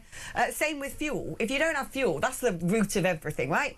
You can't turn the lights and you've not got energy. Everything goes up because, lorries with oil in them, diesel in tractors, refrigerating costs to keep your food chilled, manufacturing medicines. Every single thing goes up in price because energy's at the heart of it all. And then frontiers is for basic security. If you don't know who's in your country and you can't protect your little mass of land on planet Earth, that's it. That's self-defence. So I'm like, those 3 F's are not a nice to have. You get those completely sorted, the rest takes care of itself. So that's my one part of Alexism. I like it. The second pillar of Alexism is lanyardism. Get rid of? Guns don't kill, lanyards do. I'm telling you, because it's all of this stuff, all of the crazy making kids take puberty blockers, people trying to assassinate Charlie Kirk, pronouns, open borders, all the mental illness we've been talking about. Why are the elites behaving like they do? It always starts with a lanyard. Always. Banning lanyards. Banyard. I like it. Banyard. Yeah, the 3 F's of banyard. Right, there you go. Feel free. I'm going to stand in Makerfield. You can support the Alex Party, which was also a kind of... to split the right to death. Split it to death. That was also a strange 90s group, Alex Party. I've done a poll, actually, and you are polling at 5% in Makerfield. I love that. So yeah, that's how it works. We polled 1 person. Was it you? Yeah, it was me. And only 5%. I don't know how this works. Only 5% of you support me. Wow. This is ridiculous. You're 95... I should have thought this through before I said it. You're 95% unsunned. Right, we've got to take a break. After that, we want to speak to you. 8344 499 1000. It's your normal network rate. Back after this.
revolution. Hello and welcome to Down the Local, the show that goes from pub to pub across the country, speaking to the punters about the subjects driving us all nuts at the moment. That's Rachel Reeves, Rachel Thieves, Rachel McCount. I don't really know Meghan Markle. I know Meghan Markle's from Suits. That's about it. I don't know about anyone else, and I don't know where this is going. I have 0% beard, and I feel. Raising the flag, I think, is symptomatic of this desperation. Is public transport good value for money? No, it isn't. You really don't like speaking to people.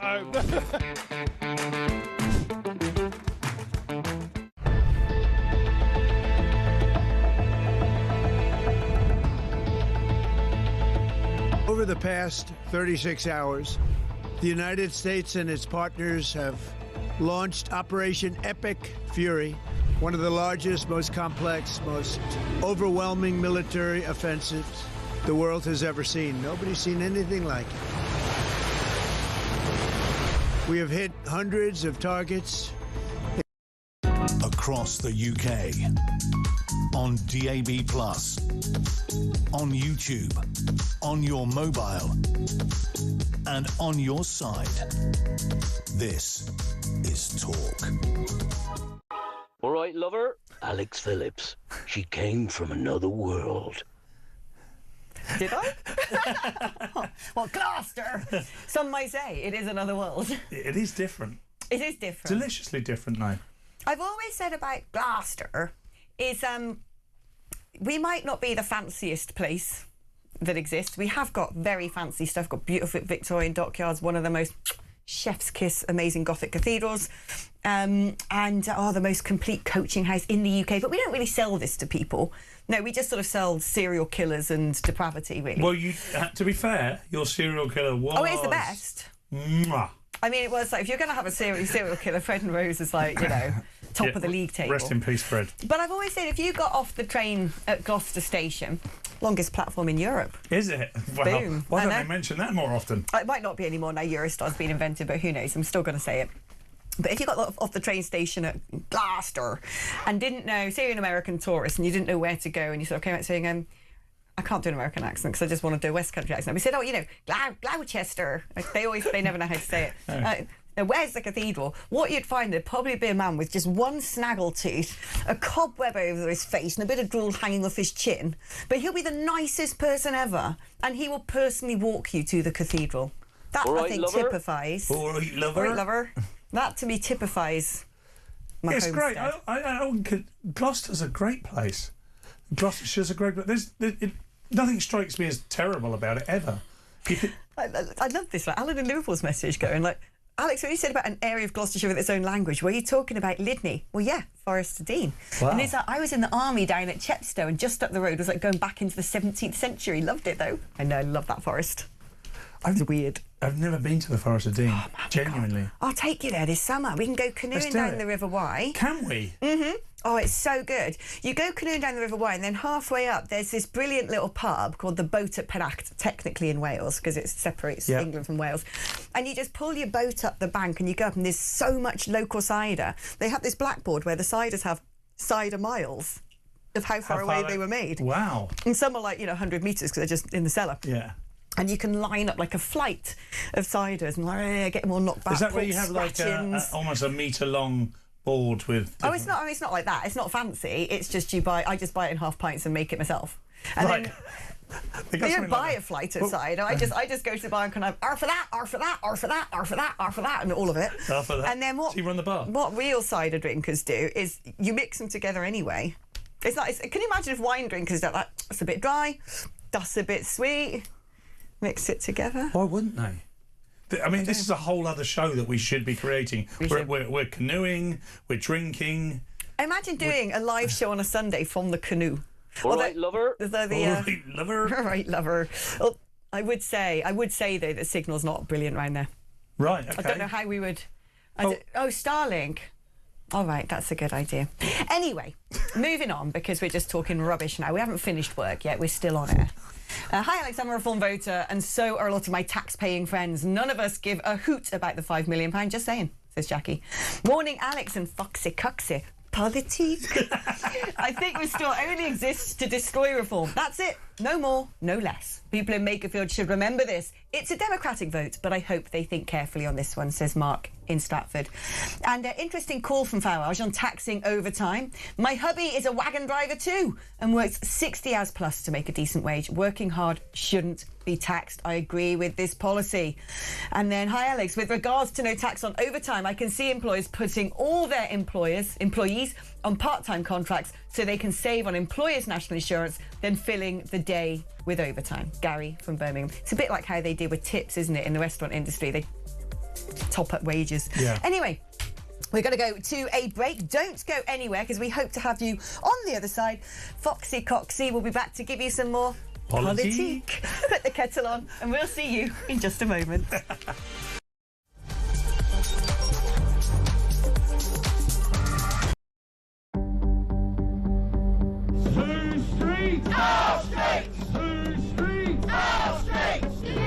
I've got some breaking news here. The Crowborough Army Training Camp could hold male asylum seekers all the way until 2030. Good. After the Home Office claimed it would only be for 12 months. Not much ambition involved in that, is there, in terms of solving the migrant crisis? Absolutely, and the way that the Labour government gaslit the public when the migrants were first moved in there, saying, you know, you guys are absolutely being mad. Crowborough is a quiet, leafy town in East Sussex.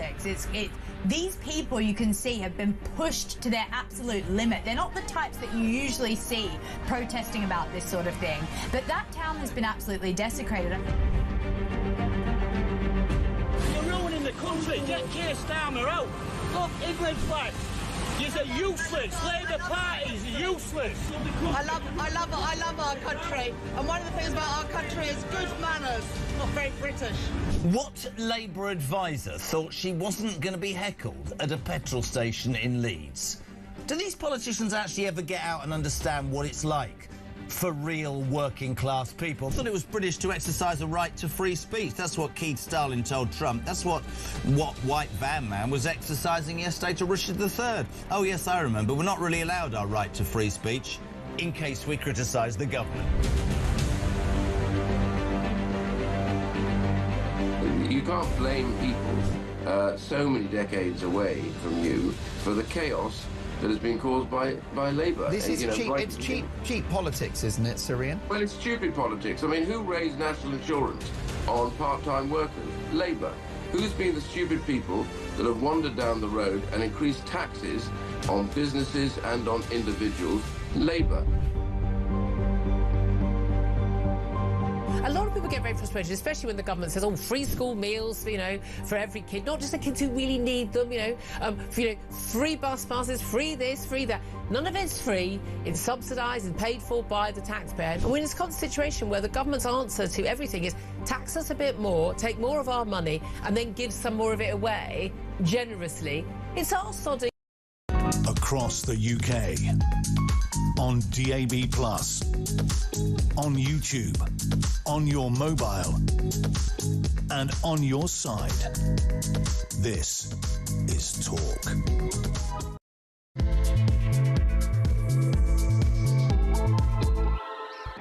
That there Alex Phillips and that Paul Cox. I mean, all they do really is talk good sense, innit? That's all I got to say on it.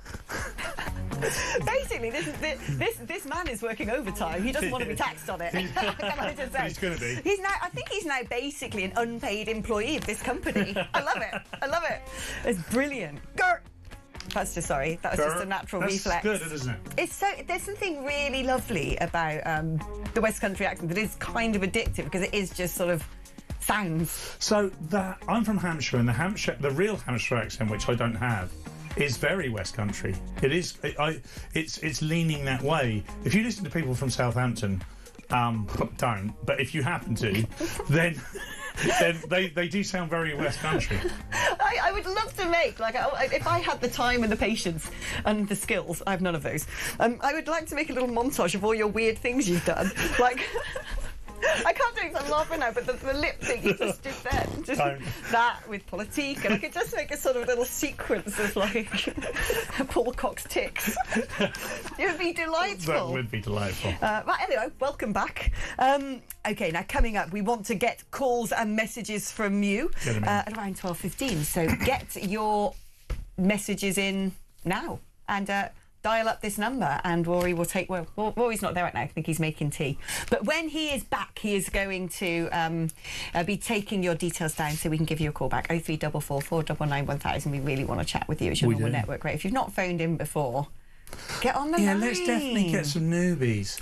We're not that we don't like our old bees. No, and some old bees. Yeah, look, there's not brand new customers only. But yeah, we don't do a special offer just for new customers. We like our. But if you're going to talk to anyone in the media, talk to us. If you're going to talk to anyone today, let it be all of us. Yeah. Us, the listeners, the gallery. Politique. Yeah. Oh, blimey, we've got a buyer already. A buyer? I don't know, because this is your normal network rate, so not a buyer. But we've got what would the word be? A customer? Yeah, a client? Do we call them callers? No, it's a caller, yeah. That's what that is. It's Simon in Norwich. Hi, Simon. Hi, Alex. I was just listening to you with your local dialects and things, and I'm a Norfolk boy, and we got so many. We call a ladybird a Bishy Barnaby. What? A ladybird's called a what? Bishy Barnaby. Bishy Barnaby. Wow. What is that about? I know. And the donkey is called a Dicky. I think a Bishy Barnaby has eaten your phone cables, if I'm honest with you, Simon. Really wanted to hear it, but we've got a little bit of interference there, so we're not actually getting all of your wonderful Norwich wisdom. And I wanted Norwich wisdom. Oh, you got to love Norwich wisdom. The great thing about our great country, and there are many great things, but one of the great things is how an accent can change from... anyway, cheers. Cheers. Cheers. Right. God, this isn't Gordon's, but I do like it. Is that you've only got to go 20 minutes up the road and the whole dialect can change, accent and everything. It's incredible. It's a beautiful thing. Hey, got one of yours. One of my what? Hampshire? Yeah, if I know my geography, I might embarrass myself now and get this one. It's Rob in Portsmouth. Yes. I'm actually I was born in Portsmouth. Pompey boys. Yeah. Hello, Rob. Hi, Rob. Hiya. Yeah, you're quality, mate. You're top man. Thank you very much. That's all. That's all we need. That's all. Yeah. Bye. See you later.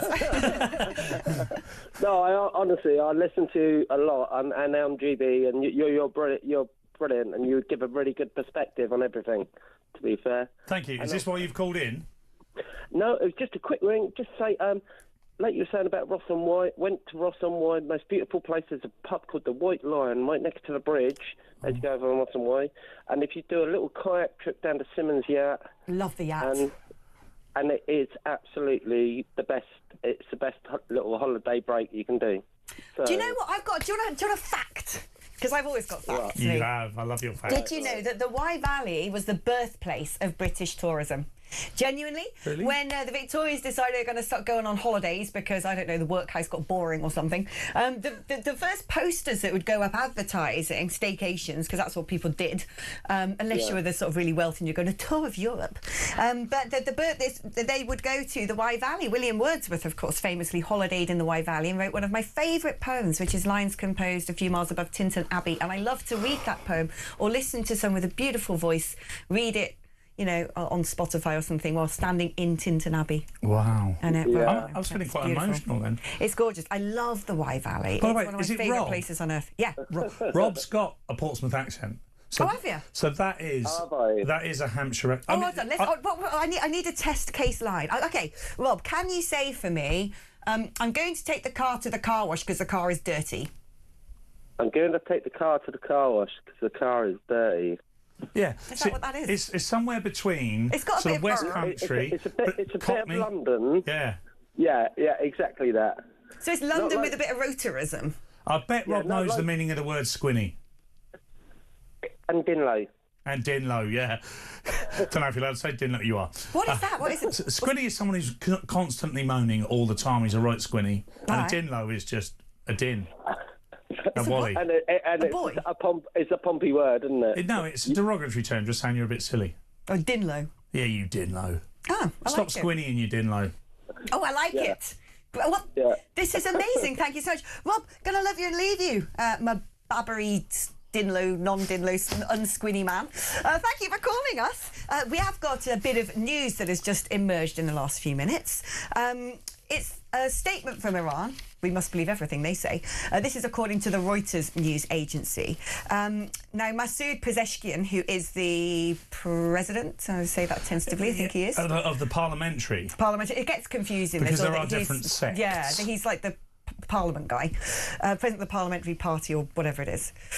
I know, I don't have the detail on my phone, but I didn't want to just say his name as if you know who he is. Yeah. But Masoud Pezeshkian, who is the president, says Iran is ready to reassure the world that the country does not want a nuclear weapon.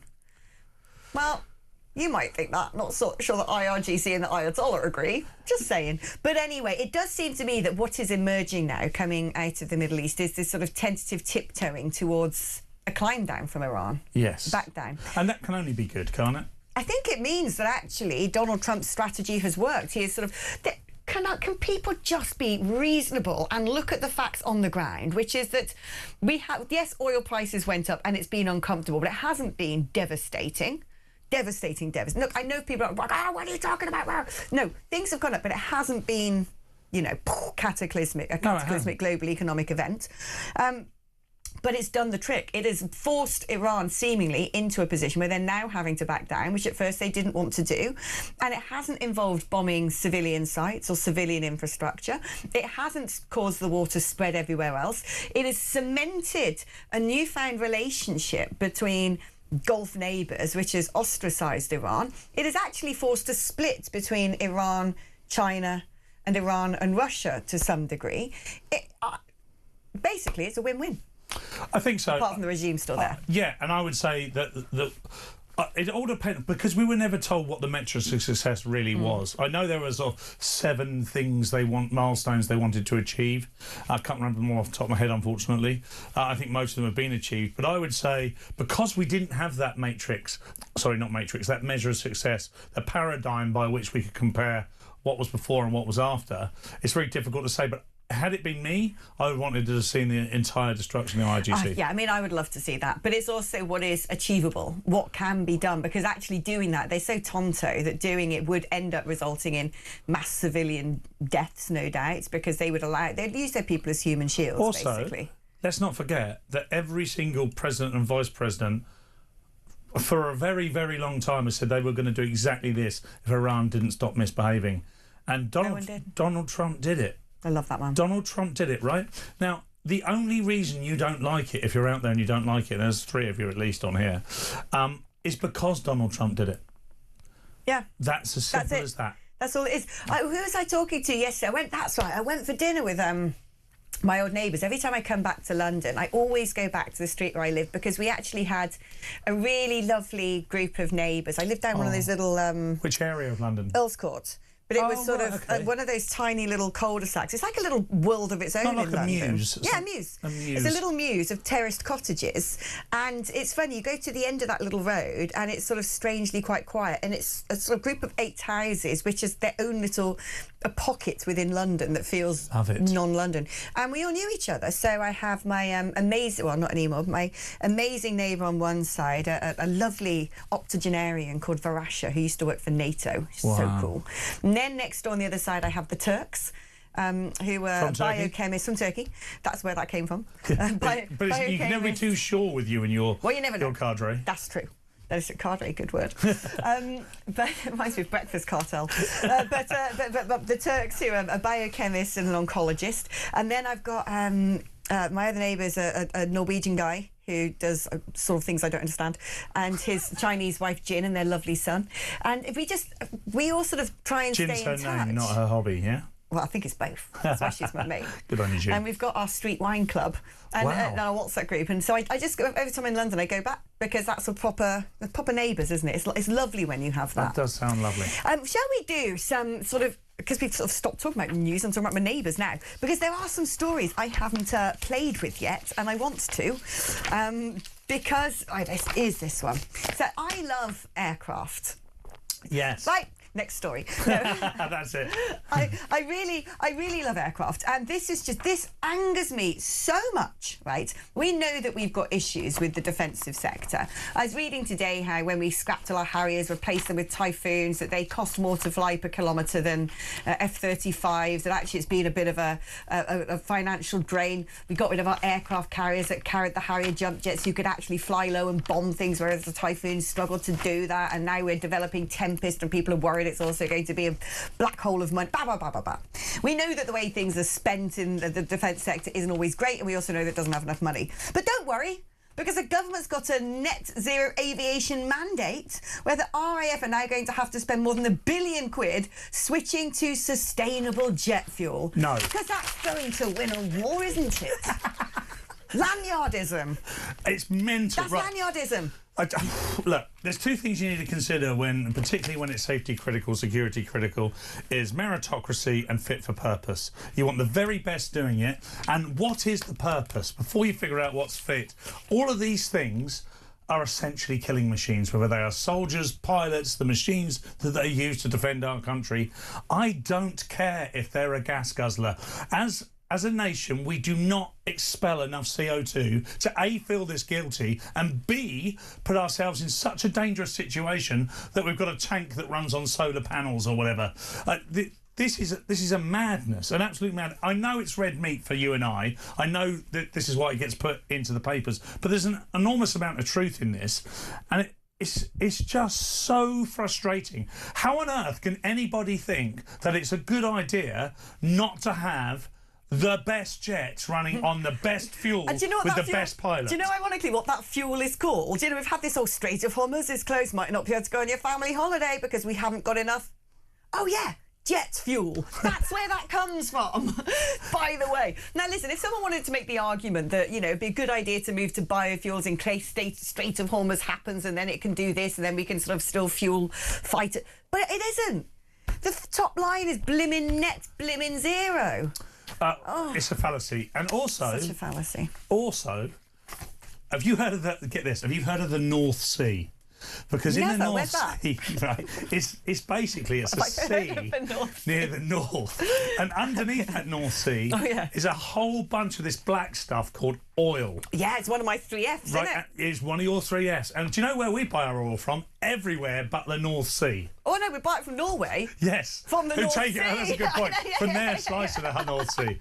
It's ridiculous. And by the way, which pushes up our emissions, because not our emissions, the global emissions, because they, you know, China and Russia and Iran and all these people are expelling out all this CO2, and we go, oh yeah, but we've offset it, so it's not ours, and we take it in. It's absolute fallacy and nonsense, and anyone who believes in this stuff probably should be checked into a specialist institution. There we go. I love that. Politique. Now, this is just nonsense as well. This is the lower end on the lanyard spectrum. This is non-dangerous lanyardism, but all lanyardism is dangerous. So basically, there are people attacking. It's a Chelsea Flower show. Have you ever been to that? Do you know, I haven't. I think I'd enjoy it though. I do like. I'm not sure I would. I just think, well, maybe it feels a little woke now. Exactly. But I think I like nature. And don't we all? No, some people don't actually. Oh yeah, nature's racist. That's why. Yeah, I remember the that. countryside is racist. Yeah, lanyardism. Which is why I go there on holiday. It's not in any way racist at all, but we're made to feel it is because white people enjoy the countryside. Because guess what? Britain's made up of white people, and we have often spent our leisure time in the countryside walking dogs, which were also racist. But yeah, I think I'd quite enjoy the Royal Flower Show. So basically, you can tell it's gone lanyardy because a charity unveiled a vagina-themed garden. Oh, yes, please. At this year's show. I really don't want to know. To raise awareness for gynecological cancers. I mean, there's ways of, you know, raising awareness of gynecological cancers. I'm not sure a vagina-themed garden is it. But they named it the Lady Garden. Of course they did. Of course they did. It features skin-coloured curved structures, Brilliant. pink flowers and calming purple hues to embody a place where women could open up uninhibited conversations about gynecological health. Any water features? Oh, God. Can you imagine? Like if I wanted to have a nice sort of chat with my mates, I don't want to go to a vagina-themed garden to do it. I think it would put me off. It wouldn't be the place you'd go, would you? There's a gardener called Bunny Guinness. I feel like this is an April Fool's Day story. Yeah, but it's just entirely made up. It's amazing. Is Bunny male? But no, I believe not. A gardener and former Chelsea judge. No, she's a female gardener. She's really angry because she says it's a missed opportunity because apparently the vagina-themed lady garden was designed by a man. Look, we got a better angle. We know what we're talking about. I don't understand how this story has about 5 pages. What more can be said? Well, there's loads of... everything that comes into my head is not Ofcom friendly. We might need to do a little half an hour after each show so that you and I can just go somewhere else and talk about the things that we talk about on show without the threat of getting... But this is where it just becomes... This is where common sense totally inverts itself, of course. Because it says the garden is... So this is someone who is a horticultural writer. Of course. The garden is stunning. But I do think a woman should have designed it, because then we would be talking about the 5 cancers that it's based on and not the fact that a man designed it. You're the one talking about the fact that a man designed it. It makes no sense. It's like, oh, I'm having to talk also, about aliens again. Oh, blimey. That's a bit transphobic of her as well, I think. There must be some transphobia in there. Obviously, men have vaginas. Janet Wood, the founder of Wee Weed. Oh, you're having a laugh. You're making this up. Janice Wood. Janice Wood, the founder of Wee Weed. A trades director and community website which platforms women gardeners, said, why would a man design a garden based on such intimate female health issues? It's as strange as a woman designer creating a garden about prostate cancer. Can we just stop? I can't deal with this anymore. What would we call a prostate? Can I just say that is...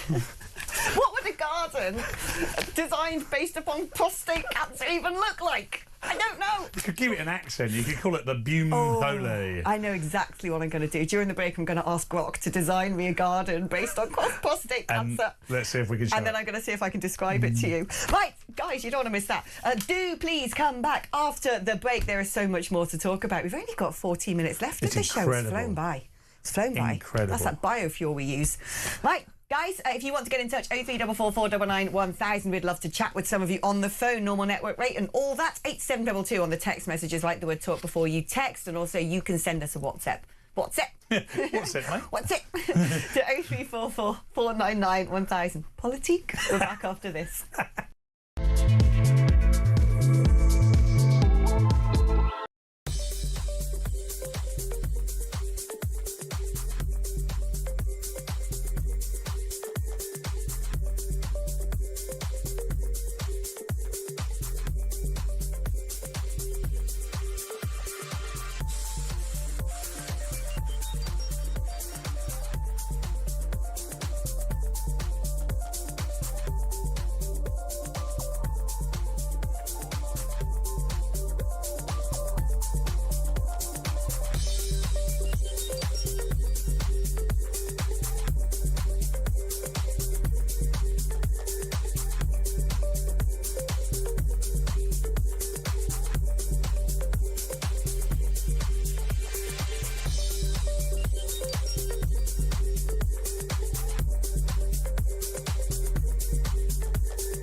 Iran, including... Hello and welcome to Down the Local, the show that goes from pub to pub across the country, speaking to the punters about the subjects driving us all nuts at the moment. That's Rachel Reeves, Rachel Thieves, Rachel McCown. I don't really know Meghan Markle. I know Meghan Markle's from Suits, and that's about it. I don't know about anyone else, and I don't know where this is going. I have 0% beard, and I feel...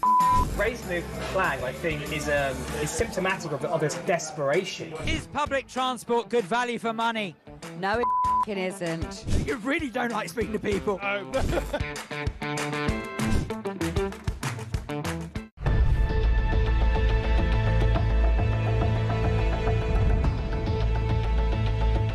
Over the past 36 hours, The United States and its partners have launched Operation Epic Fury, one of the largest, most complex, most overwhelming military offensives the world has ever seen. Nobody's seen anything like it. We have hit hundreds of targets. Across the UK, on DAB+, on YouTube, on your mobile, and on your side. This is Talk. Alex Phillips and Paul Cox. Proper job. Proper job.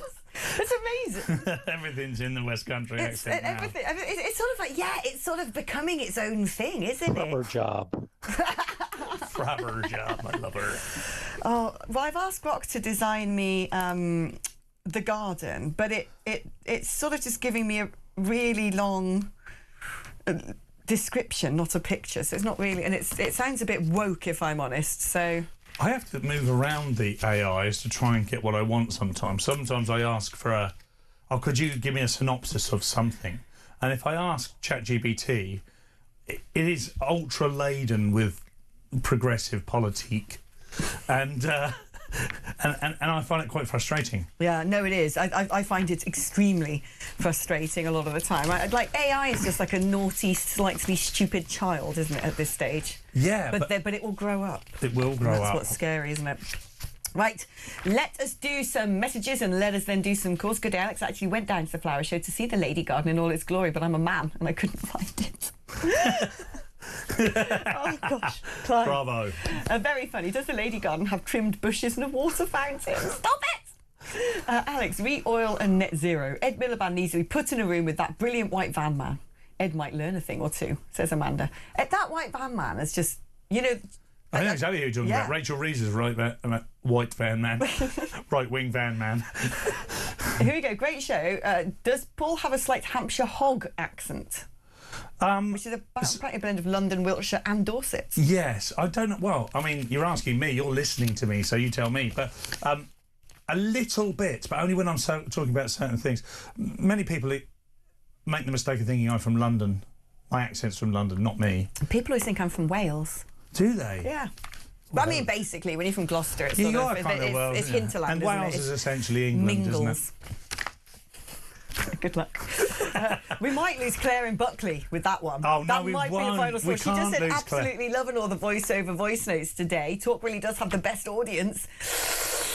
Oh, he said something rude about Wales. Not sure about that. I didn't mean it, especially to Claire. We love Claire. Rob from Burnley says, we were talking about, you know, why the sort of elite, the global elite of the leftists all collude, and do they actually know what they're doing, and do they actually will harm upon us? And Rob from Burnley says, it's money, Alex, it's personal gain. Take Rory Stewart going off on Trump, US aid gets scrapped, and we find out Rory's wife had a high-paid exec job at one of the beneficiaries. These politicians across the West are having us argue other ridiculous notions, trans, etc., while they quietly take whatever they can from wherever they can.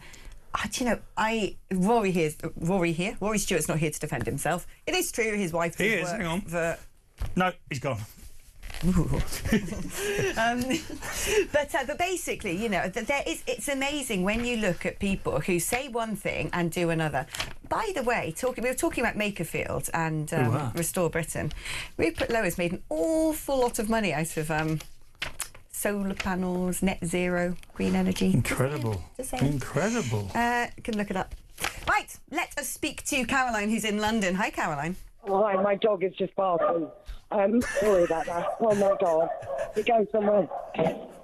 Sorry. I've got a question for you, Alex. All right. Does the dog also have one, just in case? Because we accept all questions from all listeners. Oh, OK.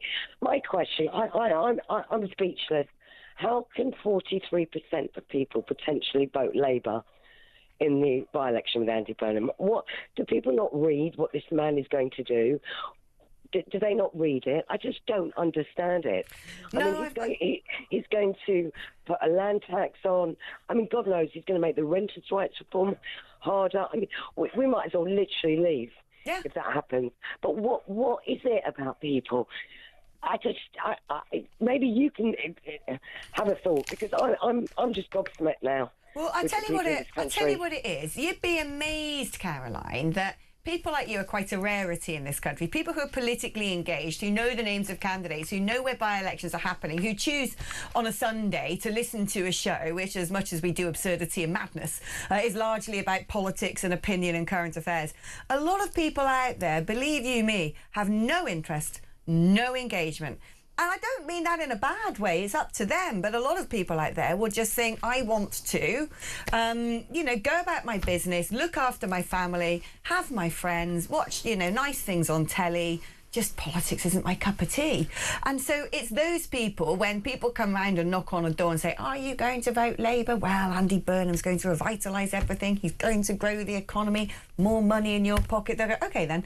And then there'll be those people, again, the same subset of people. I call them the people who sort of live off political vibes. And again, the majority of people do this, which is why negativity campaigns work so well. The sense of shame works so well. Because if you keep saying year after year after year after year, Nigel Farage is a racist, those people, having never met the man, having never read anything about what he said or read any of the policies of any of his various entities, will have just been told this so often that they go, well, it must be true. And so they think Nigel Farage is a racist, therefore I'm not going to vote for him. But if you were to take those people and sit them in a room and say, OK, here's some policies. This is policy script number 1. Here's number 2, here's number 3. What do you like? They'll probably read them all and go, I do think there's too much immigration. Yeah, I do think all this green stuff has put up energy bills and perhaps it's, going too far.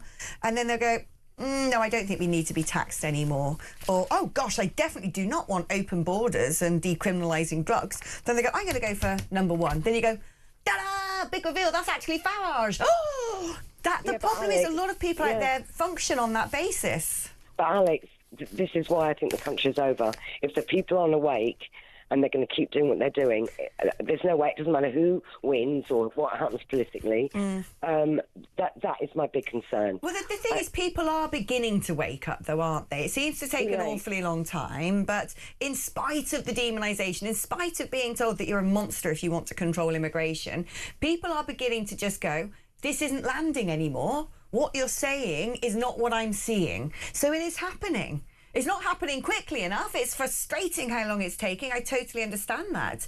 But this is where actually, when you look at things like political communications and how political parties reach out to voters and also the other entities they use as spoilers and wrecking balls, whether it's other candidates or whether it is NGOs or whether it's, celebrities in endorsement, whatever. It's extremely complex and sophisticated. And so at the top level where all of these schemes and plots are made is one thing. We're sort of the level below where we're aware of most of it, engaged with it in the politics. The stuff at the bottom, which is where most people are, when it sort of reaches them, is just the sort of vibes that they think. Like, for instance, in my village, they're all very sensible, very sound people. My neighbours are wonderful. And someone the other day said to me, I'm going to vote for the Green Party. And I was like, oh, my goodness, really? Why? Well, they're really nice. And I worry about, the countryside. And I'm like, I don't think the Green Party do, if I'm honest with you. Not sure they care about the countryside at all. Do you know anything about what he said? And he said, no. And when I started saying, they were astonished. They were, no, he didn't say. I'm like, no, I'm not making this up. Same when I was having my little dinner with my former neighbours yesterday. I was talking about certain stories. I was talking about the situation with the 3 traveller boys who had raped the girl, filmed it, and then the judge essentially let them off. And they hadn't seen that story. They hadn't heard about Raina's Kitchen. All these things, and they're intelligent, working people who read newspapers. But the mainstream media, or legacy media as I like to call them, also work as this filtration system. So only certain bits of information get down to the ordinary man and woman. And it's a constant battle. Arguably it's taken, I've been in politics loosely, either in it or talking about it, for 2 decades now. And when I started out in 2006, 2007, Nigel Farage, no one even knew who he was. It's taken 20 years to get close to actually something that he's been trying to do for 30. And And you kind of think, is the change going to happen in my lifetime? Well, yeah, because once people like this get in again, burn them again, once they do the damage, there's no way out. I mean, the digital ID, and you know, I'm worried. Do I sell my house? Do I leave? Where do I go? What do I do? You know, you're in a very lucky, well, not lucky, you've worked hard for it, but you've got a good job, you're well known, you've got contacts. I mean, for the ordinary person who knows what's going on, I mean, my friend's got a business. She can't run it. It's becoming impossible to run a business, a small business. You know, my niece can't get a job. She's 23. So our future generation are going to be jobless. Oh, it's terrible. What's that going to do? I mean, look, I know you see my mug on the box and stuff, but don't you worry, I'm not that well off. I really don't get paid that much. It took me until the age of 41 to get on the housing ladder, which is why I now live a gazillion miles outside of London. I have to get up at the crack of dawn to get on a train, where I have to normally sit on the floor by the toilet, and that costs me. Basically, I come to London, I'm not getting paid by the time I've paid train and accommodation, so there you go, but at least I'm on the housing ladder. And I got you guys to keep me company. But I know, look, I'm also at that coalface. I know how hard it is for the younger generation, of which I'm sort of coming out of now, middle-aged woman practically, and it terrifies me what we're leaving, the legacy we're leaving to future generations. There will be no country for them. And yet it's the younger generations who are being told the lies that actually all this stuff is good for them, and that they must vote to continue in the way that we've been going, actually accelerate it. And yeah, I don't know, I despair. It's why I do come in here every weekend. It's why I do this show, because I blimmin' believe in this stuff, and I will fight. Even if I'm the last person standing, you know, as the lights go off and, you know, the nooses come out and I'm dangling from a crane in Trafalgar Square for being, you know, not having a burqa on, I'll still be here, don't you worry. Caroline, thank you ever so much on that joyful note. What? It's the whole imagery of that is just remarkable. But you know what? The end of the dystopian film. Brilliant. Well done, Alex. Did she give you some sort of reward? For what? So I don't know yet, but you should do. Just I am having such a good time sat here for 3 hours. That is my reward. It's reward enough. I like that people watch this and they think that we're successful, because we are giving off that vibe, and it's all about the vibes. Are we? But also what they don't realise, and Caroline, you know, we don't know anything about you, but thanks for calling in, is look. We are absolutely no different to you. No, we're our not. dogs won't be quiet either. We've got nieces and nephews that can't get on. No one gets on the housing ladder at that age anymore, but they can't get a job because of what Labour have done with minimum wage. And it is frustrating, and hear it in Caroline's voice where she's exasperated. She's like, how can 43% of an area like Makerfield still believe that Labour and us? But I think that's because they're disengaged. There's a certain amount of apathy. And let's not forget that the North West is very much Labour territory, because there was a time when Labour would have spoken for those people, but simply doesn't anymore. We're a long way off, actually. That by-election isn't actually going to happen fully until July. So we're going to be talking about this for a long time. Let us see what the outcome is, because there's still many more cards to be played. We're going to be taking a short break, and after that we're joined by the brilliant Jennifer Ewing, spokesperson for Republicans overseas. She's going to tell us all about what is going on. Rubio saying that he thinks that they're close to a deal with Iran, but also a gunman launching an attack on the White House yesterday. She's going to be in the studio just after this.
across the UK. On DAB+, on YouTube, on your mobile, and on your side. This is Talk.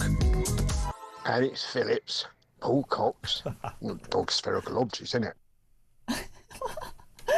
I just love this. I never know what's going to come out of the magic bag of the voice notes. It's absolutely brilliant. Ladies and gentlemen, I have finally had my garden in tribute to prostate cancer designed by Grok, and I can tell you it's rather fetching. I'd happily go and sit in there. Okay, Jennifer isn't going to be in the studio. She is, in fact, down the line. Apologies for that. But she joins us now. Good afternoon, Jennifer. How are you?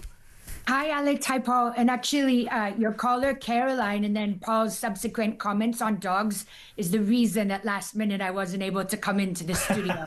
So, all very on theme there. But why other was your than that, dog I'm done? well. How did the dog's eaten the homework? No, the dog's not eating the homework. I do have a dog, an English bulldog, but a friend of mine needed help last minute because of an emergency with her dog, and I didn't want to leave them alone and then have, an even worse dramatic story. So anyway, I will see you next time in studio because I think that's always preferable. I'm a little jealous of the fun you and Paul seem to be having today. So you're both comedians, clearly. I wish I was. Actually, no, I don't. That doesn't look like a happy world, if I'm honest. Too many lefties. But let us talk about Iran, shall we? Because, people have said for a long time, moaning minis in Europe, what is your plan? We're not going to get involved because what is your plan? Well, it seems to me like his plan might be working out. Well, I'm cautiously optimistic that his plan is working out. I, full disclosure, am one of the people that did not think we should move forward in February. I thought after June last year, when we had completely obliterated the nuclear capabilities, that was good enough for me. Likewise, was I okay with the, what happened in 2020 with Soleimani.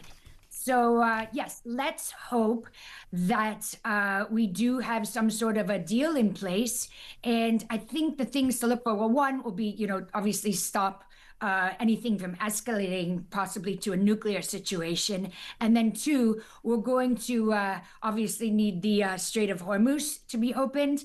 And finally, people are going to be comparing this very, very closely to the JCPOA, which is otherwise known as the Obama deal in 2015. So if what we're seeing right now out of this potential deal that they're talking about, I guess some of the benefits would be versus the 2015 JCPOA would be there are no sunset clauses. So that's better for people that do not want Iran to get a nuclear weapon. And there are some other things that are, say, stricter that will make people more hopeful. And the president will be able to say, see, this is better than the JCPOA, which I ripped up once I got into office. So, but still a lot of moving parts. It's, the thing is, though, Paul and I were sort of saying that in an ideal world, we would love to see the job done. The Iranian regime is a monster. If left unattended, it will grow back and it will continue to do, no doubt, the things it has done before. But I get the impression that in America, there is no longer much backing for any sort of continuation of this. Well, like with all things, it depends who you ask. But no, you are correct. It's very unpopular. Part of the reason is the president ran on no new wars that were not existential to the United States, especially in the Middle East. It's been mentioned over and over again. So you are seeing, even within the Republican Party, a split between, say, the America First people and then the people in the Republican Party who want this war to continue and would like it to escalate. And the irony with all of that is a lot of the people that are now backing Trump in this continuation of this war are people who did not like Trump, as a matter of fact. So they didn't like him until he was going to fight their wars for them. So again, some very strange bedfellows, but the president's poll numbers are not great at the moment. And as we go into the November 2026 midterms, he does not want to be involved in another war. That it's not one of the top issues for Americans. People simply do not believe that Iran having a nuclear weapon, if that is in fact what's going on, is worth losing the 2028 election and handing back over the presidency, possibly Senate, Congress, to the far left progressives. And, then what do? We open our border again. We go back to all of the woke nonsense. We stop drilling, which of course we need energy security in order to have national security. So yes, in an ideal world, nobody likes the IRGC, of course, but, killing one person, 5 people, 20 people in that regime is not going to stop, is not going to end the regime. There's hundreds of people waiting to take their place. So, what do? End up with a quagmire? And I think it's not, I think a lot of people who voted for the president are not willing to have this be the hill they die on and give up. Do you said something really interesting there that got me thinking. You were talking about, what happens next? We'll go back to the left wing and they will just start doing the open borders and stop drilling. And I wonder, because I would imagine that actually, what the left are very good at doing is swanning into a situation that's been built for them and then taking credit for it. That's certainly what we saw essentially with Tony Blair, who inherited... because policies, the drag time in things coming into effect is quite long. And he inherited a country that was really on the up. It had a booming city of London. It had its sort of an identity about itself. He rode the waves of cool Britannia. And were it not, frankly, for Conservative governments before him, the country would have been in a mess. And so you sort of wonder, actually, whether they would, if they came back, suddenly go, well, let's stop drilling and let's open the borders again, or if they would just sort of smugly continue and pretend they never did those things in the past. Well, you might be right on the actual border itself. However, that's only half the issue that people voted on. They also wanted mass deportations of people who had been allowed into the country under the Biden-Harris administration over the last 4 years. So there's still a lot of work to be done on that. I know you've covered many times on your show, the whole ICE incidents and, how messy the deportations got simply because, people didn't really understand that in previous administrations, Obama included, that the local cities and states cooperated with President Obama. So they allowed ICE. Tom Homan, as a matter of fact, was given, an honorary, I think, Medal of Freedom by Obama. And then once he's under Trump's administration, then, Tom Homan, same guy doing the same job, is a bad guy. So much of this is politics and optics. So, you're right to a point. They would probably spin some of this and take credit for it. But however, I'm not willing to take that chance. And I don't think on the drill baby Jill, I don't think they'd be as, I think they'd probably go back to windmills and, solar power, even in places that don't have sun. And just a lot more of sort of just far too progressive for a lot of Americans' liking. It's interesting, isn't it? I mean, what's going on with ICE, by the way? Are the deportations continuing? Are the mad protests still continuing? We haven't heard anything at this side of the pond. And you want to know why? The reason is because after it all kicked off, when was it, that week or two where it got really heated around Minneapolis, Minnesota. And if you explain to people, even Americans weren't aware of this in some cases, that, what I just explained under the Obama administration, let's say the governor of, or the mayor, the local people of these now called sanctuary cities would allow ICE to go into the jails and arrest the convicted criminals, right? And then they'd already been arrested, deport them. But because under the Trump administration, they didn't want to cooperate. So they said, no, sorry, your ICE is not coming into these jails. And keep in mind, these people had already been arrested for committing a crime. So they let them out on the day that they were free. And then ICE had to carry out their arrests in public. And that's how you had those, tragedies with people getting shot or people getting run over. Something nobody wants to see, another American getting killed. But after that, the locals did start to cooperate with ICE, and so what do you know? It's off the front pages of the papers. Hey, well, that's good to know that it's continuing without all the sort of ructions from rabble-rousers and weirdos. Jennifer, thank you ever so much, my darling. I hope your friend's dog is in good health and is going to have a happy and lovely bank holiday weekend. And I hope you also have the same. That's Jennifer Ewing. I love Jennifer. Yeah, she's great. She's wonderful. But it's funny, isn't it? You do get this, a sort of instant whoa of like protest, and after a while people just go, I'm bored now. And isn't that interesting? You've got to hold fast. It means nothing to them. That's why they're just jumping on a bandwagon. It's rage politique, is what it is. It's just, that was different. Instead of politique, it was like you did some sort of eyebrow politique. I've got it all. There's nothing I don't have in terms of mannerisms. The palette of politique. Yeah. You've got a lot of it. But it doesn't mean anything to them, do they? Yeah. You know, many people who are conservative thinkers on the right of politics have held the views, or have arrived at the views in a slowly Fabian-esque way over time. I mean, and we've arrived at a certain point based on things that we've experienced in life, and we're sure about them. We stand by them. We know it represents us and the way we think. Well, on the left, they just grab at anything. Grab. Because it's narcissism. It's narcissism. Performance politics. It's all about showing off. It's like standing on a stage going, look at me, aren't I wonderful? It's virtue signalling. And actually, there's been various studies which show political narcissism being so high on the radical left. The radical left activists are usually, you know, they got health problems. They're not well.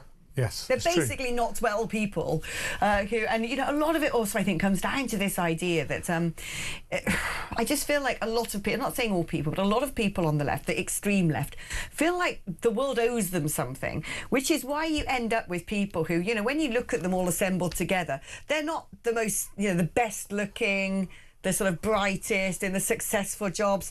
They usually like to sort of put their arms around the idea, the concept of a refugee or the concept of a trans person, because they see something that they think is lower than them, because otherwise they sort of feel like life has done a misjustice to them. It's not there. It's the path of least resistance to fame is why you see people like Zach Balansky come to prominence. Zach Balansky has tried, I've used this analogy before, when you start comedy, you're on something called the open mic circuit. I was on the open mic circuit in London. You're essentially working for free, and you're gigging and gigging and gigging. You're learning your trade and earning your stripes, and you meet. When I first started doing that, I met endless people that had failed at various other methods to get fame and had just decided that now they were going to do comedy. And I'm seeing a lot of that now in contemporary politics, where people are just like, well, whatever gets me there. Yeah. Whatever gets me there, I'll do it, because what I want is to be known, and I want to be famous, and I want to make money. Any politician who's banging on about, look at how many likes I've got all these impressions, someone's retweeted me, is not a serious politician. You're not actually doing the politics, you are doing the sort of I want the affirmation and the glory. Right, let us do a few messages and we're going to take a short break. We're going to come back and hopefully have some calls. So if you want that to be you, it's the final opportunity before we zip off into the wilds. 0344499 1000, it's your normal network rate. Alex and Paul, regarding the Makerfield poll, the margin for error could be massive given the tiny number of people, 350. I think Burnham is up Brown Creek, says Nick in Loughborough. Also, I'll say this, right? Every so often, when you read a poll, it's been put there deliberately to generate a certain reaction. It might be a poll that someone's put out to go, look, actually, if you do vote for us, it's worthwhile. Look at how well we're doing. Or it could be a poll that's put out to say, if you vote for this, oh, look, add that number, and you realise that if you vote for that, that's going to happen. Polling, once upon a time, we only used to poll going into an election when people are, you know, they're sort of in the short campaign, as it's called. In the run-up to that, we'd start polling. We've never left campaigning mode. There's something about the 24-hour news cycle and social media. Back in the day, the good old days, you'd get a government elected, and for 5 years, they would get on with the job, and then it comes to the time of a general election, and then people go, I like your job, or I don't like your job. This thing we've got now of changing leaders, constant polling, you know, it's a nonsense. We don't leave campaigning mode, which is why we don't get anything done. It's just kindling for the fire, though, isn't it? Yeah. The raging fire that is the discussion. And what better way to do it than show a poll that shows something maybe that could really set that discussion off. Like that, you know, and congratulations, that's exactly what that poll's done today. Yeah. In reality, that poll actually just says one thing, and that's that there's 2 horses in this race. Yeah, actually, the poll says there's 2 horses in this race, and also the race hasn't even started. The race actually begins on Tuesday. But it shows actually how important the Makerfield by-election is going to be as a sort of moment in time, a snapshot, a litmus test for the future of politics in this country. The future of airtime on this show, however, is all about you, because we're going to take a short break, and after that it's going to be calls, so don't go anywhere. Back after this.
Iran, including... Hello and welcome to Down the Local, the show that goes from pub to pub across the country, speaking to the punters about the subjects driving us all nuts at the moment. That's Rachel Reeves, Rachel Thieves, Rachel McCown. I don't really know Meghan Markle. I know Meghan Markle's from Sinks, and that's about it. I don't know about anyone else, and I don't know where this is going. I have 0% beard, and I feel Raising the flag, I think, is symptomatic of this desperation. Is public transport good value for money?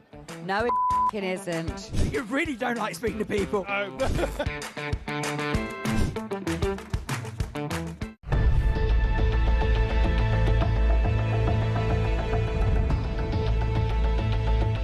Over the past 36 hours, the United States and its partners have launched Operation Epic Fury, one of the largest, most complex, most overwhelming military offensives the world has ever seen. Nobody's seen anything like it.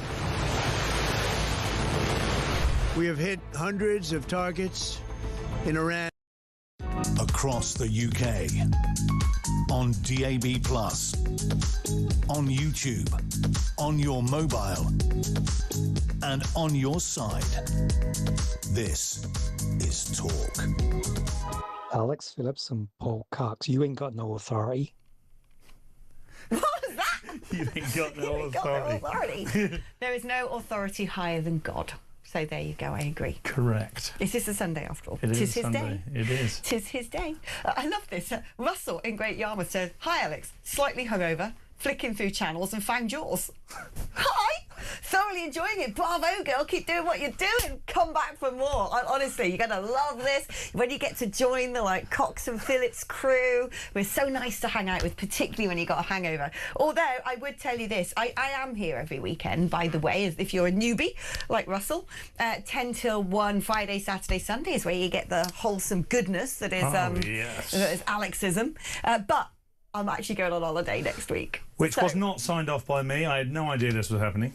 What, because you're not coming with me? No, I'm not going to say where you're going to go because... Go to Florida. Oh, lovely. Yeah. Lovely. I knew that anyway. I was really I'm going to Florida. I'm going to Florida. No, I'm going to Florida. And do you know what my grand aim is when I go to Florida? Somehow I've got to get down Mar. Yeah, I don't know how I'm going to do that. Wow. I've got to get down Mar. Let me know. I'm only sort of ever one person away from Trump, so I'm just going to be sitting there on the beach scheming. How do I get there? It'd be so much fun. It's not a working holiday. You're not going there for politique. No, I'm not going there for politique. No, I'm just going there for some sunshine and to not be here for a while. I haven't been on a hollybobs for blimmin' ages. Congratulations. So, yeah. But you ain't going to be missing out because keeping... I just feel I don't always fiddle with a pen, me. Keeping the seats warm. Well, I don't know if I stay too long. She'll stay forever because she's better than me and she's amazing. It's Samara Gill. I love her. She's just heaven.